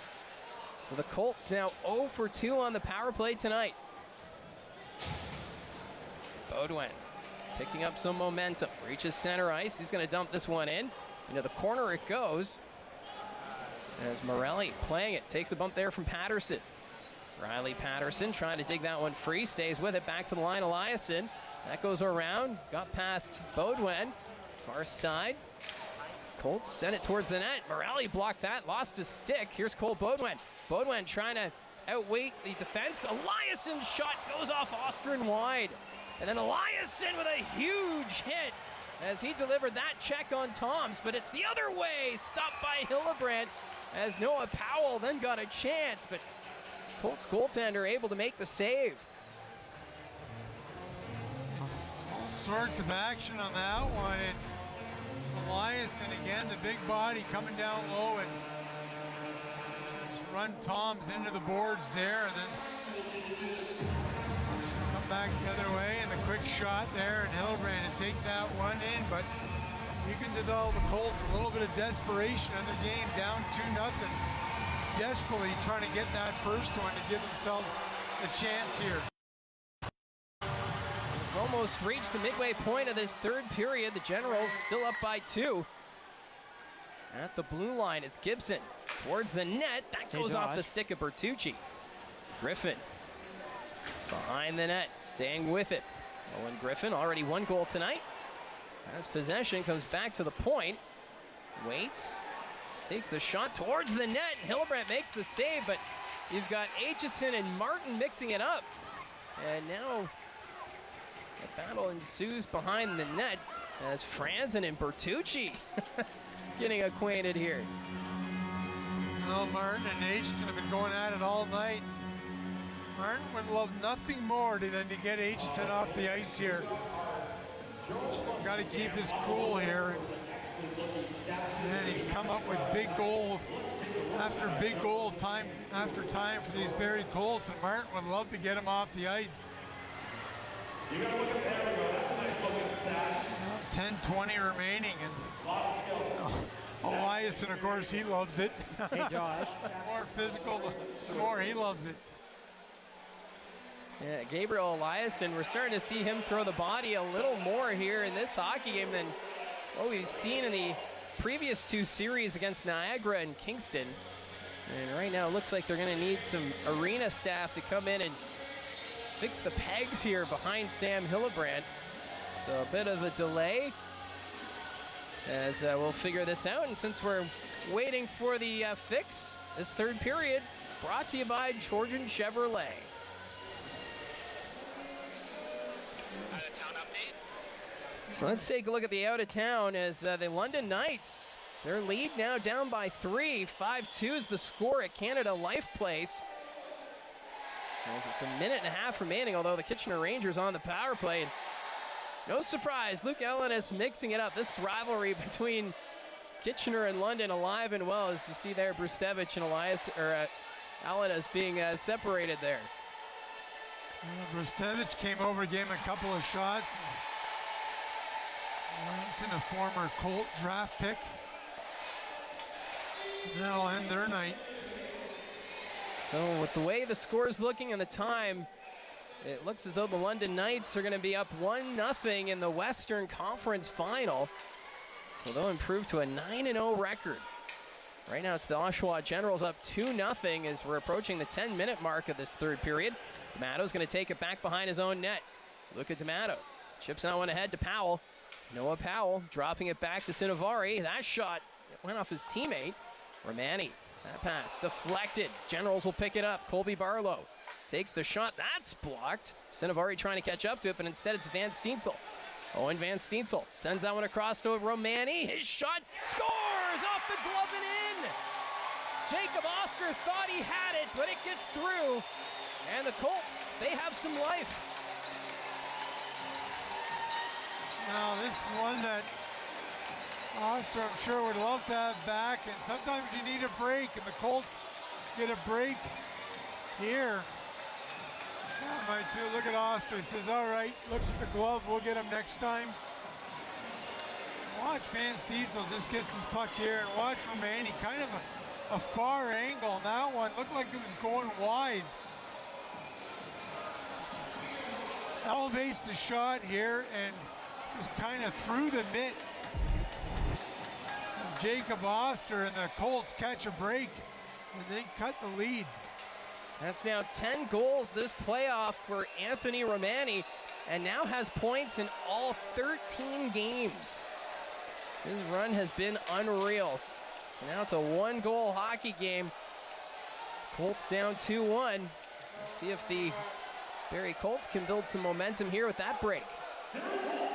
That's deflected into the zone by Jelsma. Back after it is Morelli. Morelli will take it around his own net, drops it back for Danford. Ben Danford sends that one across at center. Ritchie will pick it up now.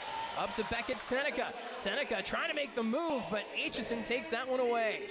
Colts trying to move it up. That pass from Jelsma is deflected by Ritchie. Hemming will send it back to Bertucci.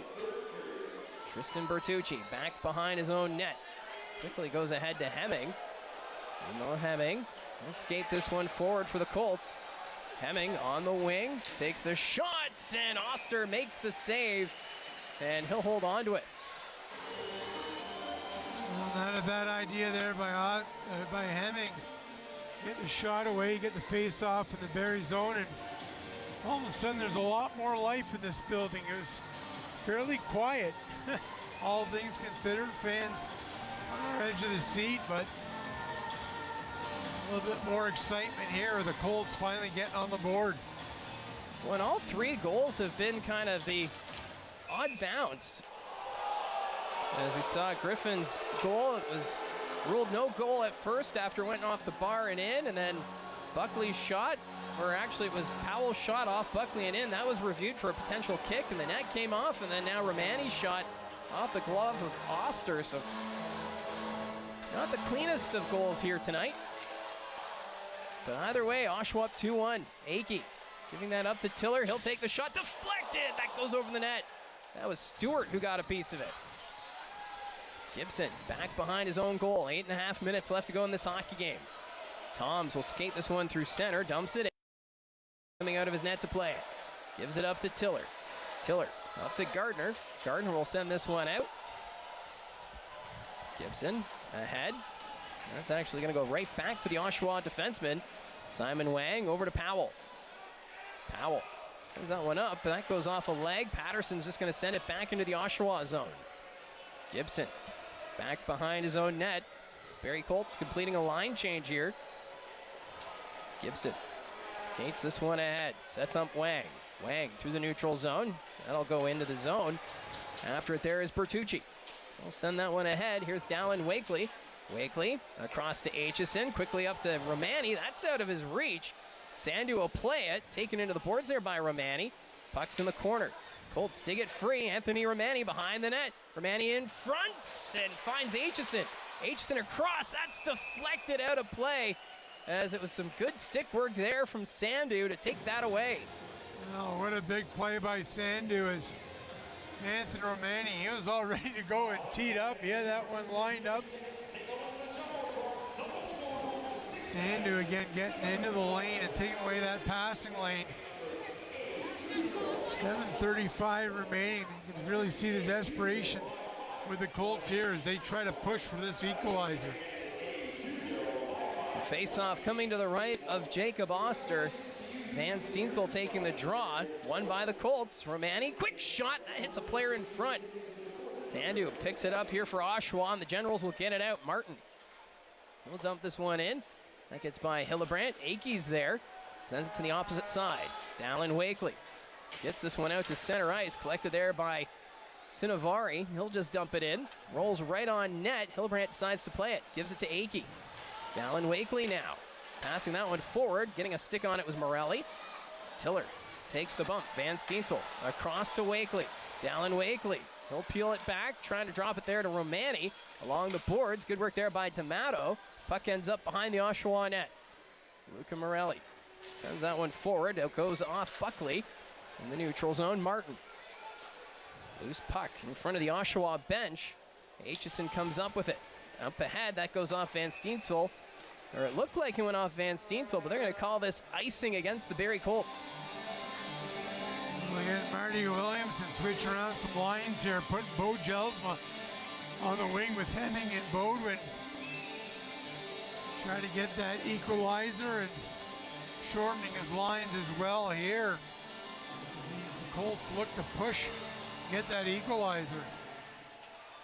Face-off won by the Colts. Bertucci gets to the line, kept in momentarily by Morelli, and ended up trying to kick it, and it goes into the Barrie Colts bench. So we'll get this face-off now outside the Colts blue line with 6:37 to go.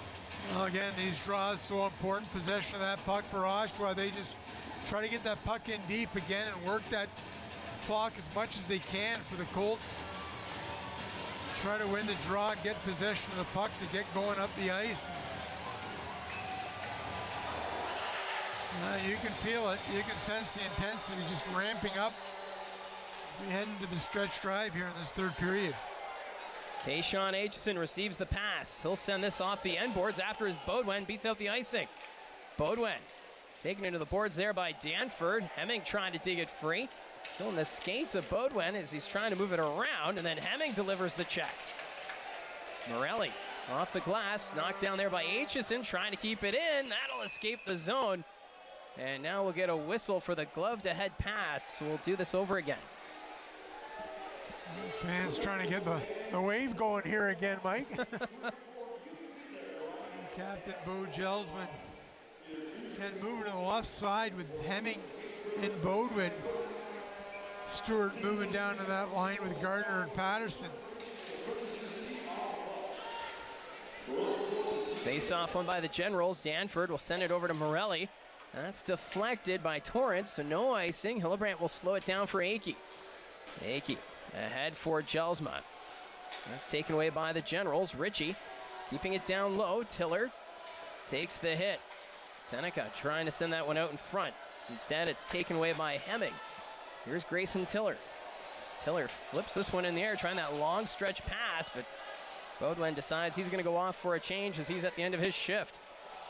Akey keeps it in the Oshawa zone. Morelli's back to play it. Up to Danford. Seneca. He'll skate this one through the neutral zone. Drops it back to Sinovari. Sinovari to the net, and Seneca tied up there by Aitchison. Another chance, and Seneca deflects that over the net. Generals putting on more pressure here. Sinovari took the hit. Staying with it, however. Along the boards. Keeps it away from Bertucci. Ends up in the corner.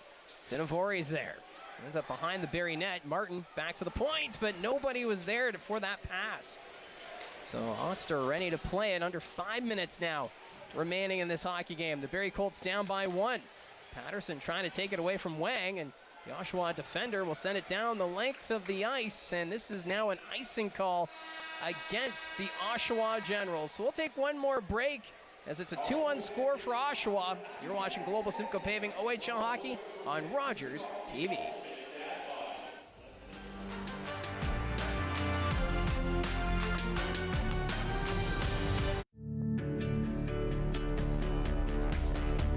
This program is brought to you by Rogers Xfinity, connecting you to more of what you love. Visit Rogers.com for more details.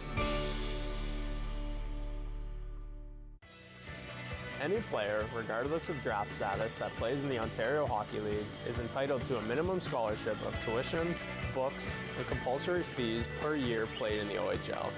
The player's annual scholarship is based on the value of tuition, books, and compulsory fees at the university closest to their home. This is also true for U.S.-born and import players who will receive the identical scholarship criteria but adjusted to reflect their native currency.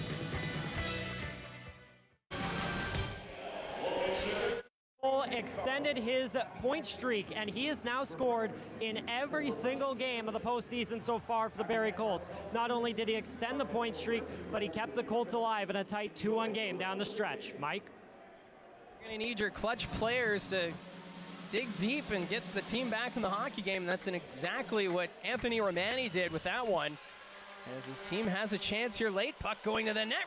Wakely's shot stopped by Oster.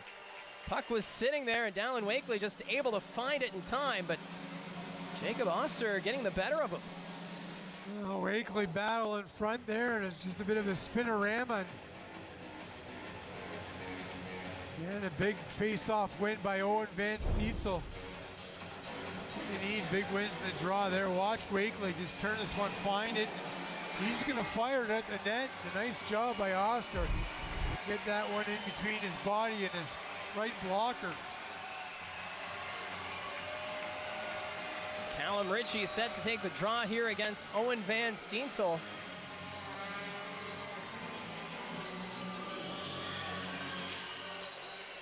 Colts win it, but that ends up going back to the neutral zone.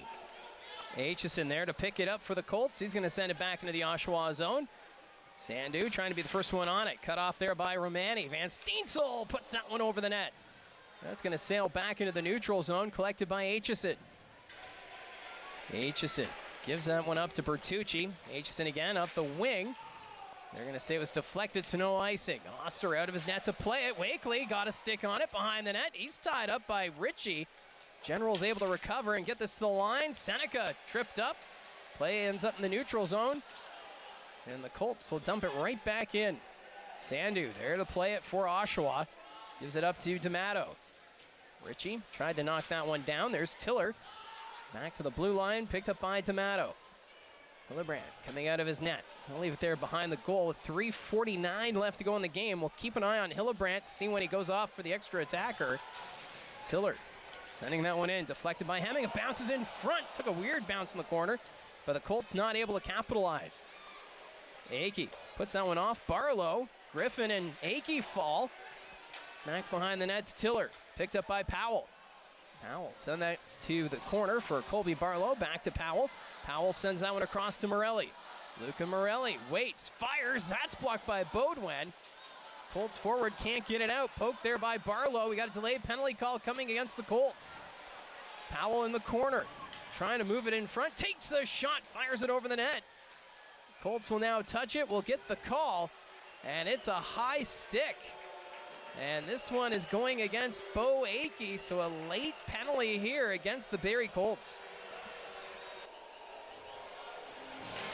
Barrie now, Akey kind of trying to plead his case here, and watch in front of the net. Akey gets the stick up high on Griffin. 3:06 remaining. The hill gets that much steeper. The Colts gonna have to find a way here. Just 3:06 remaining. Well, the Oshawa Generals already 1 for 2 on the power play tonight. This power play brought to you by Georgian Chevrolet. Ritchie getting it towards the net. Griffin was reaching for it. Bertucci will send it around, and Aitchison to the line, not out, kept in by Morelli. That shot bouncing wide. Griffin on the far side, back to Seneca at the point. That got by him. Bo Jelsma skates after it shorthanded. Jelsma trying to hit the brakes. He will. He stays with it. And he's tripped up, and that's now a penalty against Oshawa. So Beckett Seneca now heading to the box, and so much for the Oshawa power play. Well, that's just Bo Gelsman, that speed again. You know, he's going to create this watch. He's going to hit the brakes here, and Seneca just gets that left skate under the skates of Gelsma. All of a sudden, there's a lot more open ice out there, and that'll do it for the Generals power play. So we'll get 4-on-4 hockey for a minute 40 here. Faceoff coming to the left of Jacob Oster. So a lot of room to work with here for the Barrie Colts as they try and get even in this hockey game. Taking the draw will be Dalyn Wakely up against Luke Torrance. Generals trying to make a late line change. And Sinavori comes on in place of Torrance.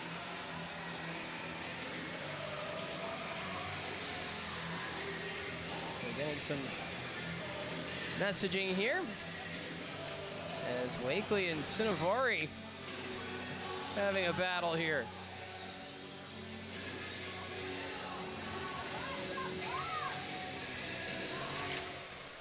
Scrambled draw. The Generals will come away with it. Danford taking it back behind his own net, being chased there by Romani. Ben Danford gets this one out to center ice. There's Powell. 2-on-1 developing here for Oshawa. Powell shot off the leg of Bertucci. Powell again, stopped by Hillebrand. Colts with possession. Kayshawn Aitchison now slowing it down a bit. He's just going to take it back behind his own net. The fans getting restless here at the Sadlin Arena. Kayshawn Aitchison ahead to Bertucci. Bertucci bumped there by Powell. Aitchison follows it up. Here is Romani. Romani trying to get it ahead. Bertucci lost the handle of it, and the Generals get it out. Powell at center. He's just going to dump it in. 2 minutes remaining in this hockey game. Bo Akey coming out of the box in 50 seconds, and then the Colts will get an abbreviated power play. Through center, Hemming. He'll skate this one in, gets by Morelli, still with it, hits the brakes. Hemming comes back to the blue line, passing that one over to Tiller. Tiller takes the shot, stopped by Oster, rebound, puck bounces wide of the net. Oshawa picking it up. Here's Torrance, he'll go for a skate. Through the neutral zone, Torrance still with it. Trying to keep it out of the reach of Tiller, and that's gonna go around the boards. Bo Gelsma there to pick it up for the Colts, leaves it for Tiller. Hillebrand going off for the extra attacker. Here's Bo Gelsma. He'll send this deep, and that's deflected into the netting and out of play with 9 seconds left until Bo Akey is on the ice. Jen's just crisply trying to get that puck out of the zone. And here's the question: the Colts are going to bring Hillebrand to the bench for the extra attacker, and then 9 seconds, they'll have Bo Akey back on the ice.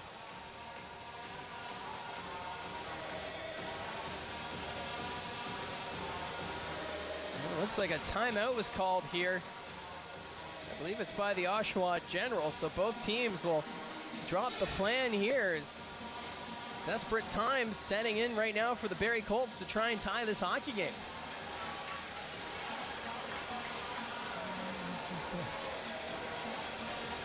More than a minute away, the Generals from stealing home ice in this series. And Colts right now trying to work out some find a way.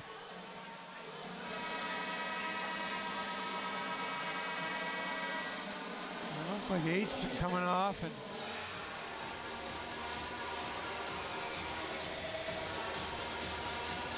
so the Barrie Colts are going to go with Romani, Baudouin, Wakely, Bertucci, and Gelsma. Those are going to be your 5 skaters. And then Bo Akey is going to come out of the box in 9 seconds. And then it'll be a 6-on-4 situation for 20 seconds. So it's not going to be a long power play for the Barrie Colts, because then Seneca is going to come out of the box. So an important face-off here to the right of Jacob Oster. Gelsma taking the draw against Ritchie. Gelsma will win this one back to Bertucci. Bertucci with the shot, hits the crowd in front. The Generals find it down the length of the ice and right down the middle. As the Oshawa Generals get the insurance here late. And it's a 3-1 hockey game. Wow, what a shot into the empty net in that one. I mean, the Colts did what they needed to get the draw. Then they got the puck to the net, a couple of bodies in front, but Ritchie able to dig that one down. And watch this, he's just going to turn around this right into the empty net. What a big goal for the Oshawa Generals. With a minute 8 remaining, Oshawa in command, and a short time away from stealing home ice in this series. A big road effort here tonight from the Oshawa Generals, as Dalyn Wakely will carry this in the zone. Akey now on the ice, so it's a brief power play brought to you by Georgian Chevrolet. Colts trying to put more pressure on as Hillebrand on the bench again for the extra attacker. Puck's kept in. Romani lost the handle of it. Generals get it out to center ice. Akey has that one go off his skate. Pressure there from Buckley as Bo Gelsma will pick it up. Gelsma carries this one in for the Colts. Puck knocked away from him, and the Generals get this one down the length of the ice, but that's going to go wide. And it's now an icing call against Oshawa with 34.1 seconds remaining. Well, the Colts came down into this third period down 2-0. They gave themselves an opportunity, got a break on Romani's goal that somehow found its way through the glove hand of Oster. And right now we're going to get a timeout, I think, by Oshawa. So these two teams will try and iron out the plan, but you have to give credit to this Oshawa Generals team here tonight. They were ready to go right off the hop. They had that chance within the first 12 seconds of the hockey game and really set the tone from that point on that they were going to be taking the puck into the zone and peppering Sam Hillebrand with pucks. Well, again, Barrie much better in this third period. They had to be. Gave themselves a chance, but this Oshawa Generals team just finding they've been cruising right now. 4 straight wins over Brantford. Making 5 in a row here. Dalyn Wakely directing traffic here before the face-off. He'll take the draw against Callum Ritchie.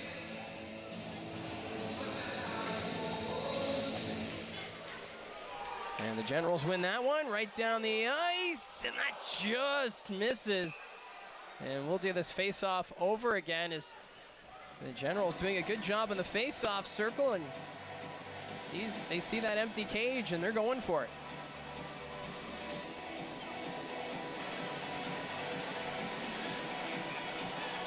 The Barrie Colts here, 27.9 seconds. They need something to happen fast. Face-off won by the Generals. Gibson sends that one ahead. That's going to get by Romani. Loose puck at center ice. Ritchie after it. Empty cage, but that's going to go wide. Beckett Seneca after it. Ritchie gets it in the corner. Empty net. He takes the hit. That's going to be a penalty against Aitchison. And now Torrance going after Aitchison as he threw that hit on Callum Ritchie. And now everybody's going to get into this scrum as they all get a partner here. Aitchison right in the middle of it. Seneca trying to pull him out. As oftentimes Kayshawn at Aitchison, he is public enemy number 1 with whoever he plays against. Well, Torrance Seneca came in and gave him some right-handed jabs. And there's some messages meant to be sent here late. So that'll bring an end to the night for Aitchison. Watch here. Gets the stick up high and on Ritchie from behind, and Generals come to the aid of their teammate.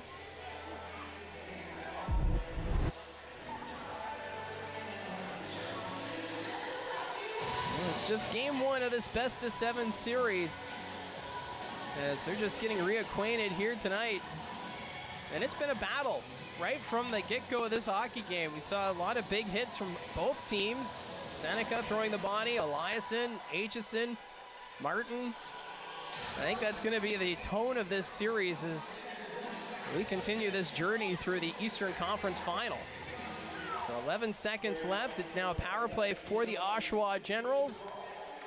But that's not going to matter as the Oshawa Generals, they strike first in this series with the 3-1 victory and now have a 1-0 series lead over the Barrie Colts.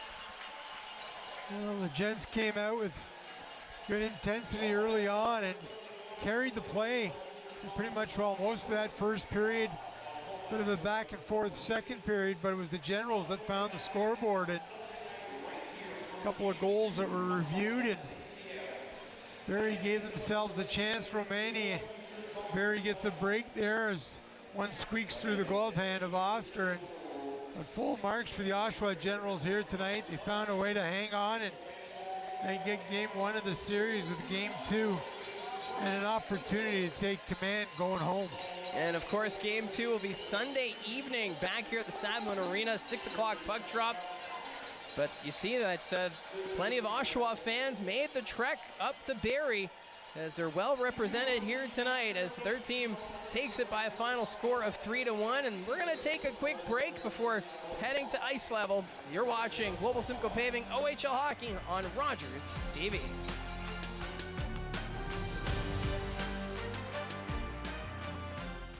Looking for the best way to get the Major League Baseball games you want to watch? Rogers Super Sports Pack has you covered. With MLB Extra Innings, you'll have a premium ticket to out-of-market regular season games with all games available in HD.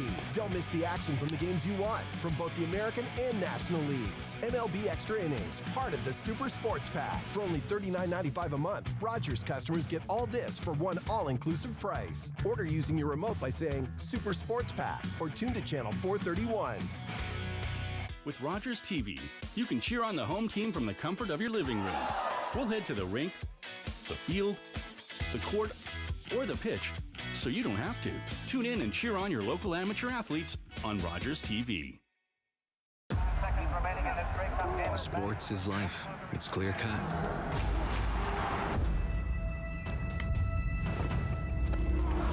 Everything's out in the open. There's nowhere to hide.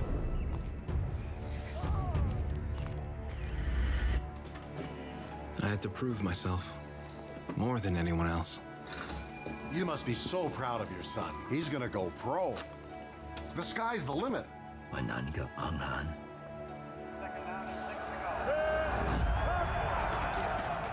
There's always a winner and a loser. You cannot reach the sky in broken cleats. Of course, I always want to be the winner. And I did reach the sky. Norman Kwong, the first Chinese-Canadian professional football player, still holds records to this day. He retired from the sport in 1960 and later became Lieutenant Governor of Alberta.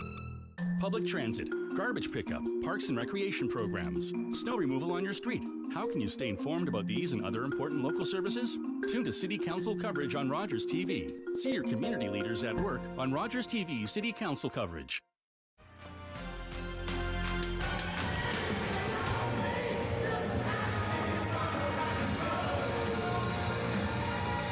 Welcome back to the Sadlin Arena. It's a 3-1 victory for the Oshawa Generals, and a main reason for that is Generals goalie Jacob Oster. Jacob, a big Game 1 win. What do you attribute to the performance of your guys tonight?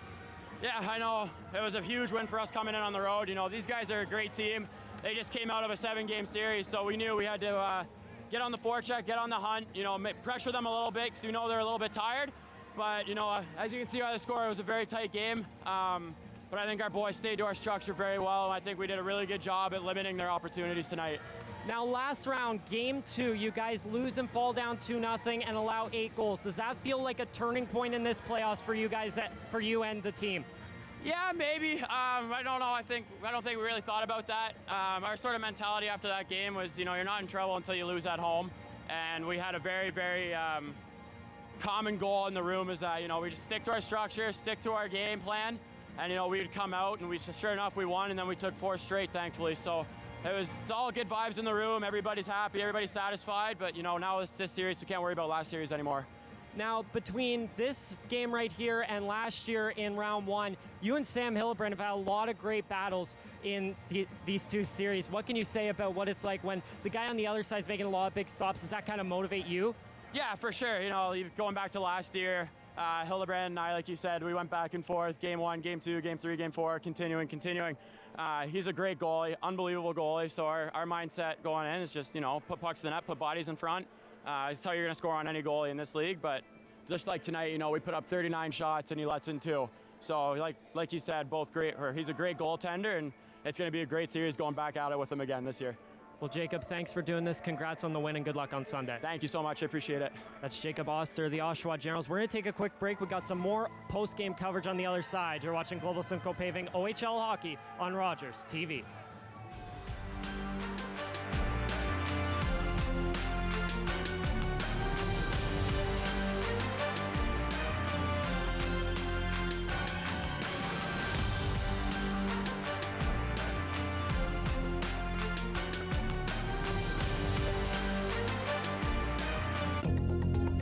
Canada's sovereignty and economy under threat, this election is a defining moment for the country. There's so much on the line. Get to know the candidates running to be your MP and represent your interests in Ottawa. Hear from your local candidates during Rogers TV's coverage of the local campaign. And on election night, Rogers TV delivers the local results. Rogers TV. Watch, learn, vote. For me, the end was just the beginning. I felt I must come. If I did not come at once, it would be too late. And these places that are watered with the best blood of Canada might only be names and memories. I see it in the soldiers, the grief I know so intimately. And I will not abandon these men to it. The isolation wears on me. Slowly, the silence takes over, as if my heart has given out of air. I cannot talk. I can only paint. For more than 2 years, Mary Ryder Hamilton painted the battlefields of the First World War, creating an unforgettable visual record of service and sacrifices at immense personal cost. Looking for the best way to get the Major League Baseball games you want to watch? Rogers Super Sports Pack has you covered. With MLB Extra Innings, you'll have a premium ticket to out-of-market regular season games with all games available in HD. Don't miss the action from the games you want from both the American and National Leagues. MLB Extra Innings, part of the Super Sports Pack. For only $39.95 a month, Rogers customers get all this for one all-inclusive price. Order using your remote by saying Super Sports Pack or tune to channel 431.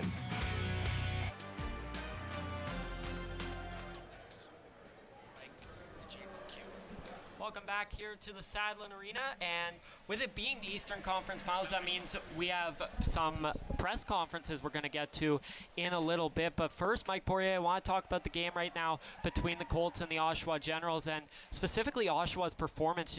They really, from the start, were the better team, and it paid off late in that second period with those 2 goals. Well, whenever you open a series, you want to figure out, okay, who's going to be the team that's going to be ready to go, who's being maybe a little rusty. And we even heard Jacob Oster there in the interview you did that the team knew that Barrie's going to be a little tired after playing game number 7 Tuesday night. So not a lot of turnaround time, as Oshawa, of course, wrapped up their series in game number 6 against Brantford. So they had a little extra time to recover, and you could tell that was the game plan for the Generals. As soon as the puck drop started for this Eastern Conference Final, put the pressure on the Barrie Colts, put the pucks on net, give the traffic to Sam Hillebrand, as he had to be sensational at times. And it was crazy how we didn't see any penalties or any goal scoring until past the midway point of that second period. Now, looking at those first 2 goals, both of them had to be reviewed. Do you think that the correct call was made on both those? Oh, no doubt. That's the great thing about the review, that they can do the reviews right away. But we're going to head down to the press conference, as the Oshawa Generals will be the first ones on the stage. So we'll send it downstairs. Welcome to the post-game press conference for Game 1 of the Eastern Conference Final. Tonight's game saw the Oshawa Generals defeat the Barrie Colts 3-1. Joining us now is Generals forward Owen Griffin, along with head coach Brad Malone. Coach, a tight matchup, but you got away with the win. How do you think of your team's performance tonight? I was very happy with our effort. I thought the first 40 minutes we were in control of our effort and taking care of pucks. I thought their push in the third kind of put us on our heels a little bit. Testy last 10 minutes, but obviously come out with the result we were looking for. As you look ahead to Game 2 on Sunday, is there anything particular that you'd like to change or keep the same heading into that matchup? Yeah, I mean, going to stay with the same work ethic, same consistency. I thought all 20 guys on the bench were going tonight, but for me, I think, I'd like to clean up our puck management a little bit at the blue lines. We gave up too much transition the other way. They got a lot of forwards that can make, small errors count the other way. So go back, look at the video tomorrow, have a good day, and come back ready for Sunday. Owen, you scored the first goal of the series tonight, your 12th in the postseason. How did you feel out there tonight? I felt good. I think me and my teammates were going well, getting on the forecheck early and just working hard, and we were able to come out with the win. Looking to build on the series lead, what's the mentality heading into Game 2 now after tonight? I think we just got to play the same way. I think everyone was going and just compete and go out there every shift and try to win your shift. We'll open up the floor now to any questions. Coach, you got a big block from Simon Wang that led to the 3-on-2. Felt like his best game in the second round was in Game 6, and then to see that carry over here, how does it feel about seeing his growth since joining the team full-time? Yeah, just, he's been a big piece of the back end, and obviously coming on late, the progression that he's made certainly says a lot about just the jump that he's made, jumping into the, a tough matchup on the road. I thought that save that he made was a lot of teaching points and a lot of things that we've touched on in terms of not leaving bad ice, not getting sucked in on the the box out, and obviously just a very athletic play to bail out Ozzy, and then we go their way and Griff cashes in. With your second power play unit getting some time at the end of the second period and Matthew Buckley able to put one in, he got a game-winning goal 4 games ago and then another one here tonight. How does it feel to see the guys lower in the lineup start to get rewarded for some of that work? Yeah, I'll correct you on lower in the lineup. I think, we try to get everybody, obviously, into the game. Buck's had a great year. Maybe not in terms of statistics, but what he did away from the puck, leadership-wise, just the way he handled himself in some tough situations. Message to him lately has been, just get to the blue paint and good things will happen, and that's where he's getting rewarded. So the first unit seemed to be pretty tired there, so just figured, I got a lot of confidence in that second unit, and with the formation that they had, thought we'd try to, give them a different look, and we got rewarded. Owen, what's your confidence level at right now, seeing some of the fruits of your labor starting to pay off with points on the score sheet, when maybe at points of this year and last year you didn't get that to go? Yeah, I think I'm just playing with more confidence this year, and my line mates have been great for me, setting me up and me setting them up, and they're putting the puck in the net, so it's been good. When you get a guy like Noah Powell and Colby Barlow as your wingers, how much does that elevate that confidence when you know that you have those top-end finishers on your wing? Yeah, lots. They've been great, 2 strong, very skilled forwards that just help me and make me play better. Brad, that first period, I thought you guys played really well. It came out, weren't rewarded. What was kind of the word at the end of that first intermission going into the second? Because we played so well, but didn't get rewarded. Yeah, the message was just continue to do what we're doing. Don't get frustrated. They defend well. They got a great goaltender over there, so we got to stay patient and continue to do what we were doing there. I thought, obviously, Griff's goal and then the power play goal to get us up 2-0 probably took a little bit too much of a fresh breath of air, and just from there I thought we gave some momentum back. They started to kind of play their best game and started to get some chances back in our end. So obviously going forward, the teaching point is just to continue to try to play the way we played in the first period for a full 60 minutes and play on our front foot.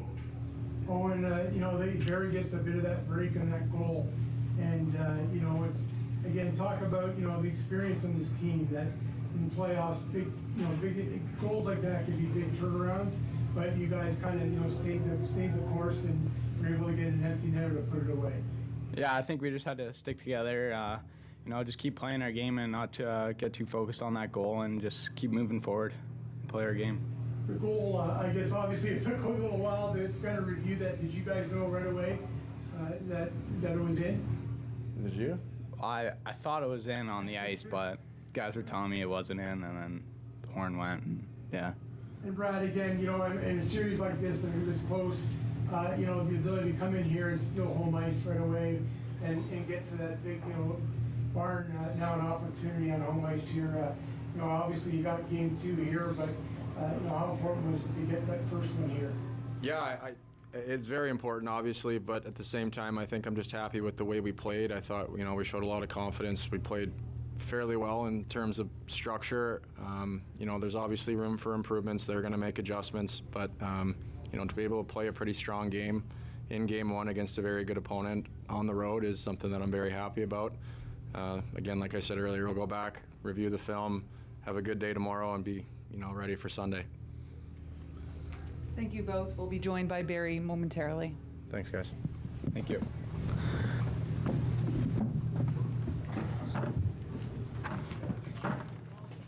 Griffin and Coach Brad Malone there. And I want to touch on one thing Brad Malone said about Simon Wang and that big block that he did early in the second period. And that kind of feels like a big turning point in this game because the Barrie Colts were starting to put the pressure on to the Oshawa Generals. They get that opportunity there. If he doesn't block it, it goes in the net. Instead, Generals go back the other way, take the lead, and take command of this game. Yeah, because at that point in the hockey game, we saw that the Barrie Colts were starting to pick up the momentum because in the first period, really, it was all Oshawa. The Generals came out flying in the opening 20, but Marty Williamson and the coaching staff, they talked to them in the first intermission, and you could tell that the plan for Barrie start to get traffic to the net, much like we saw against the Kingston Frontenacs. And with that, Simon Wang blocking that, it looked like it was a sure thing. But as a result, the puck goes the other way, and Owen Griffin, he says he didn't realize the puck went in either, but still, Owen Griffin, just this play of his right now has just been something else. I remember last year it was hard for him to find the back of the net. Even during the season at times, he was having a hard time getting goals. But 6 points all year. Exactly, and now he's got 12 goals this postseason. So, this is a great point for him to, to show his stuff. Well, now we're going to send it back to the press conference as the Barrie Colts are ready to go. Captain Bo Jelsma alongside Colts head coach Marty Williamson. Coach, not the outcome you were looking for tonight, but overall still a very tight game. What are your thoughts on your team's performance tonight? We played hard. I didn't like the first period so much, but I thought we found our legs and started going. It was just that 4-minute transition there where we missed a really good opportunity. They came down and got one, and then we took the penalty and they got another, and that was kind of the ball game a little bit.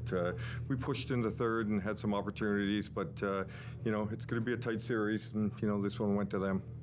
Back at home for Game 2 this weekend, you have the home crowd on your side. What's the message that you're telling your team now heading into Game 2? Well, it's not a lot different than it was for Game 1. We knew it was going to be a tough series, and it's just be the consistency of our game is what's important. Bo, as we mentioned, overall, a strong effort from your team tonight. How would you describe the energy on the ice?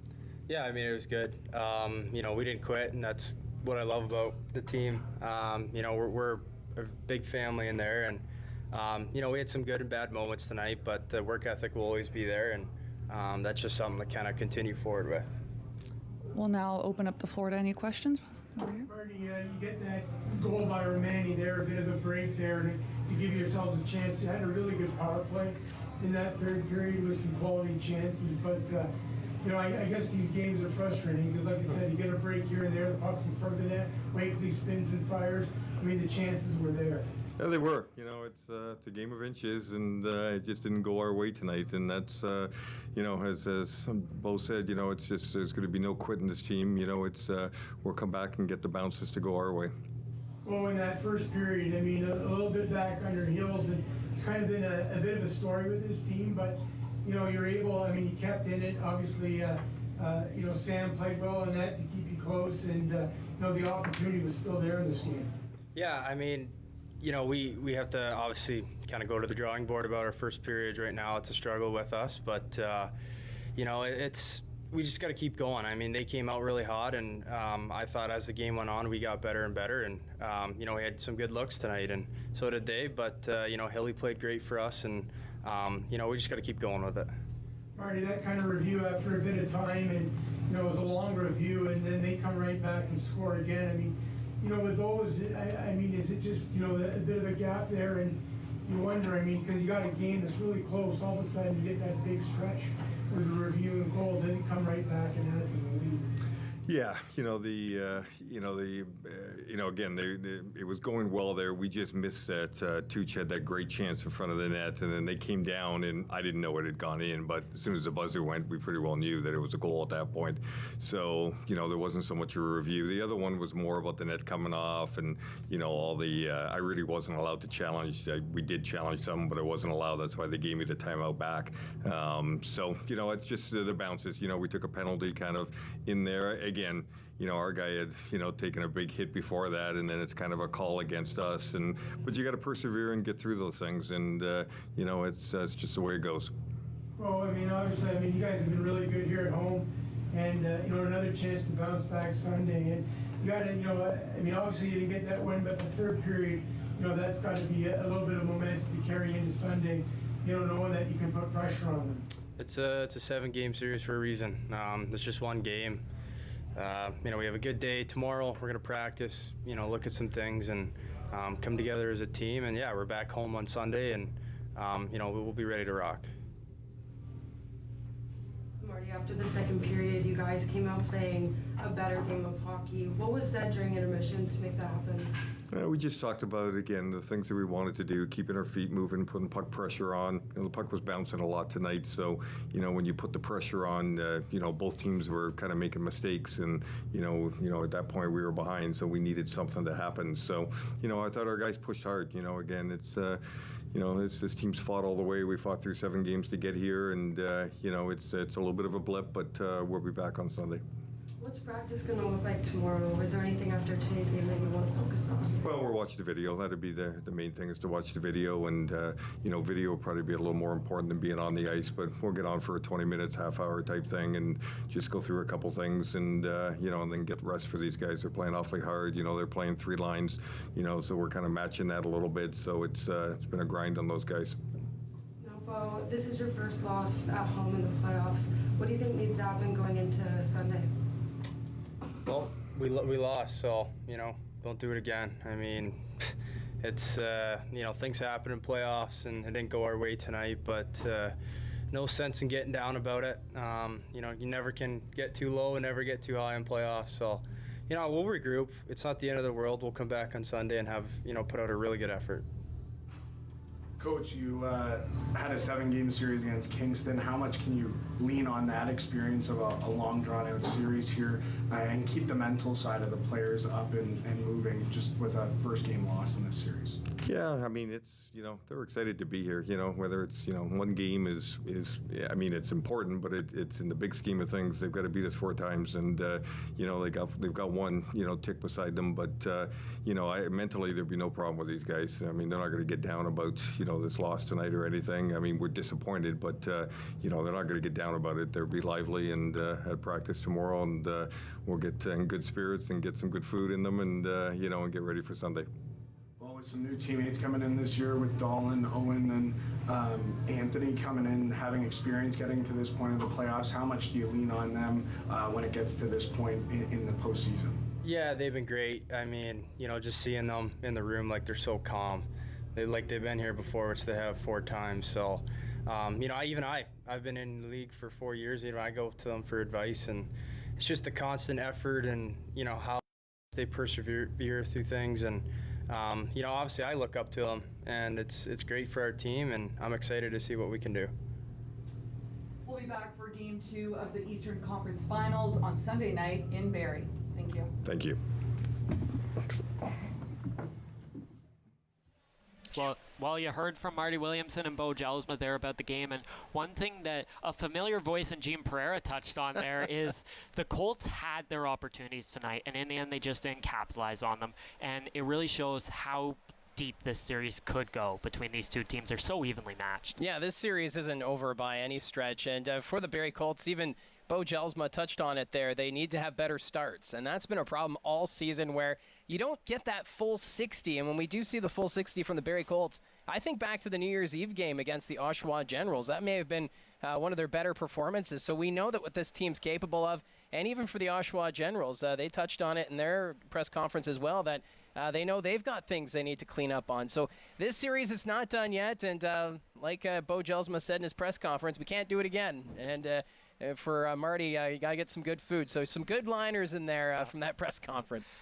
Looking from an Oshawa perspective, you know coming into this series you need to win a road game no matter what. You can't win the series without winning a road game. How crucial is it to get it done and out of the way in the first road game of the series? Well, it's huge for the Oshawa Generals, and we saw that last year when the Barrie Colts won Game 1 in Oshawa, and how that really put the pressure on the Generals going into game number 2. So Oshawa returning the favor here because now the pressure's on Barrie. They have to win one game now at the Tributes Community Center if they're going to advance to the OHL Championship. So I think this is a great road game from the Oshawa Generals. They came out determined, and in the end, they've now taken one on the road, which they needed to do if they're going to win this series. Well, we're going to take a look at the 3 stars of the game now, and the third star, Jacob Oster, 27 of 28. He was phenomenal tonight, and he was basically matched by Sam Hillebrand on the other side. Mike, 36 of 38. Hillebrand was great again. I expect him to get the start again on Sunday. And then Matthew Buckley gets the game-winning goal. He's the first star of the night. Kind of hard to give out stars when there's not that many goals, but Buckley does get the first star with that game-winning goal. Yeah, and for Matthew Buckley, too. He outside of that goal, he was all over the ice here tonight. Yeah. Next game is Sunday. Note the start time, 6 p.m. Kind of like a Oshawa Generals home game there. A 6 p.m. start right here at the Sadlin Arena. Mike, Gene, and I will have that game for you. But we're going to sign off for now from the Sadlin Arena here tonight. Mike, any final thoughts? Well, I think this is going to be a great series, and if this game is any indication, buckle up. I think Game 2 is going to be quite the show. Yep, the Colts have as many as 4 potential home games this series. The way this one went tonight, I wouldn't be surprised if they have to use all 4 if they want to move on to the next round. That's going to do it here tonight from the Sadlin Arena. For Mike Poirier and Gene Pereira, my name is Josh McCann. Thanks for joining us, everyone, and we'll see you on Sunday.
Boone feeling like $1 million, I can only assume. But he'll feel like $1,000,001 if he can get that pinfall on Fuerza. He's a man who sat in the hospital not knowing if he would ever even be able to go for a jog properly, let alone wrestle, all because of Gabriel Fuerza. But it's amazing what adrenaline and what pure hatred for someone can do for you, willing him through that recovery to the point where I can only assume he may not be at 100%, but he's good enough to not have to wear that brace. Michinoku right on Fuerza, hooks the leg. Broken up by Sabre. Shane Sabre, deceptively fast for a man of his size. But he is a big dude. He's one of the biggest guys in Barrie wrestling, but he moves so swiftly, and he's always so sudden in the ring, Kevin. He's very large, very powerful, but he's more known for using precision, for using that speed and using those long limbs to really get that momentum behind those strikes. Absolutely. You know, in the early years of Barrie wrestling, he was part of the GOAT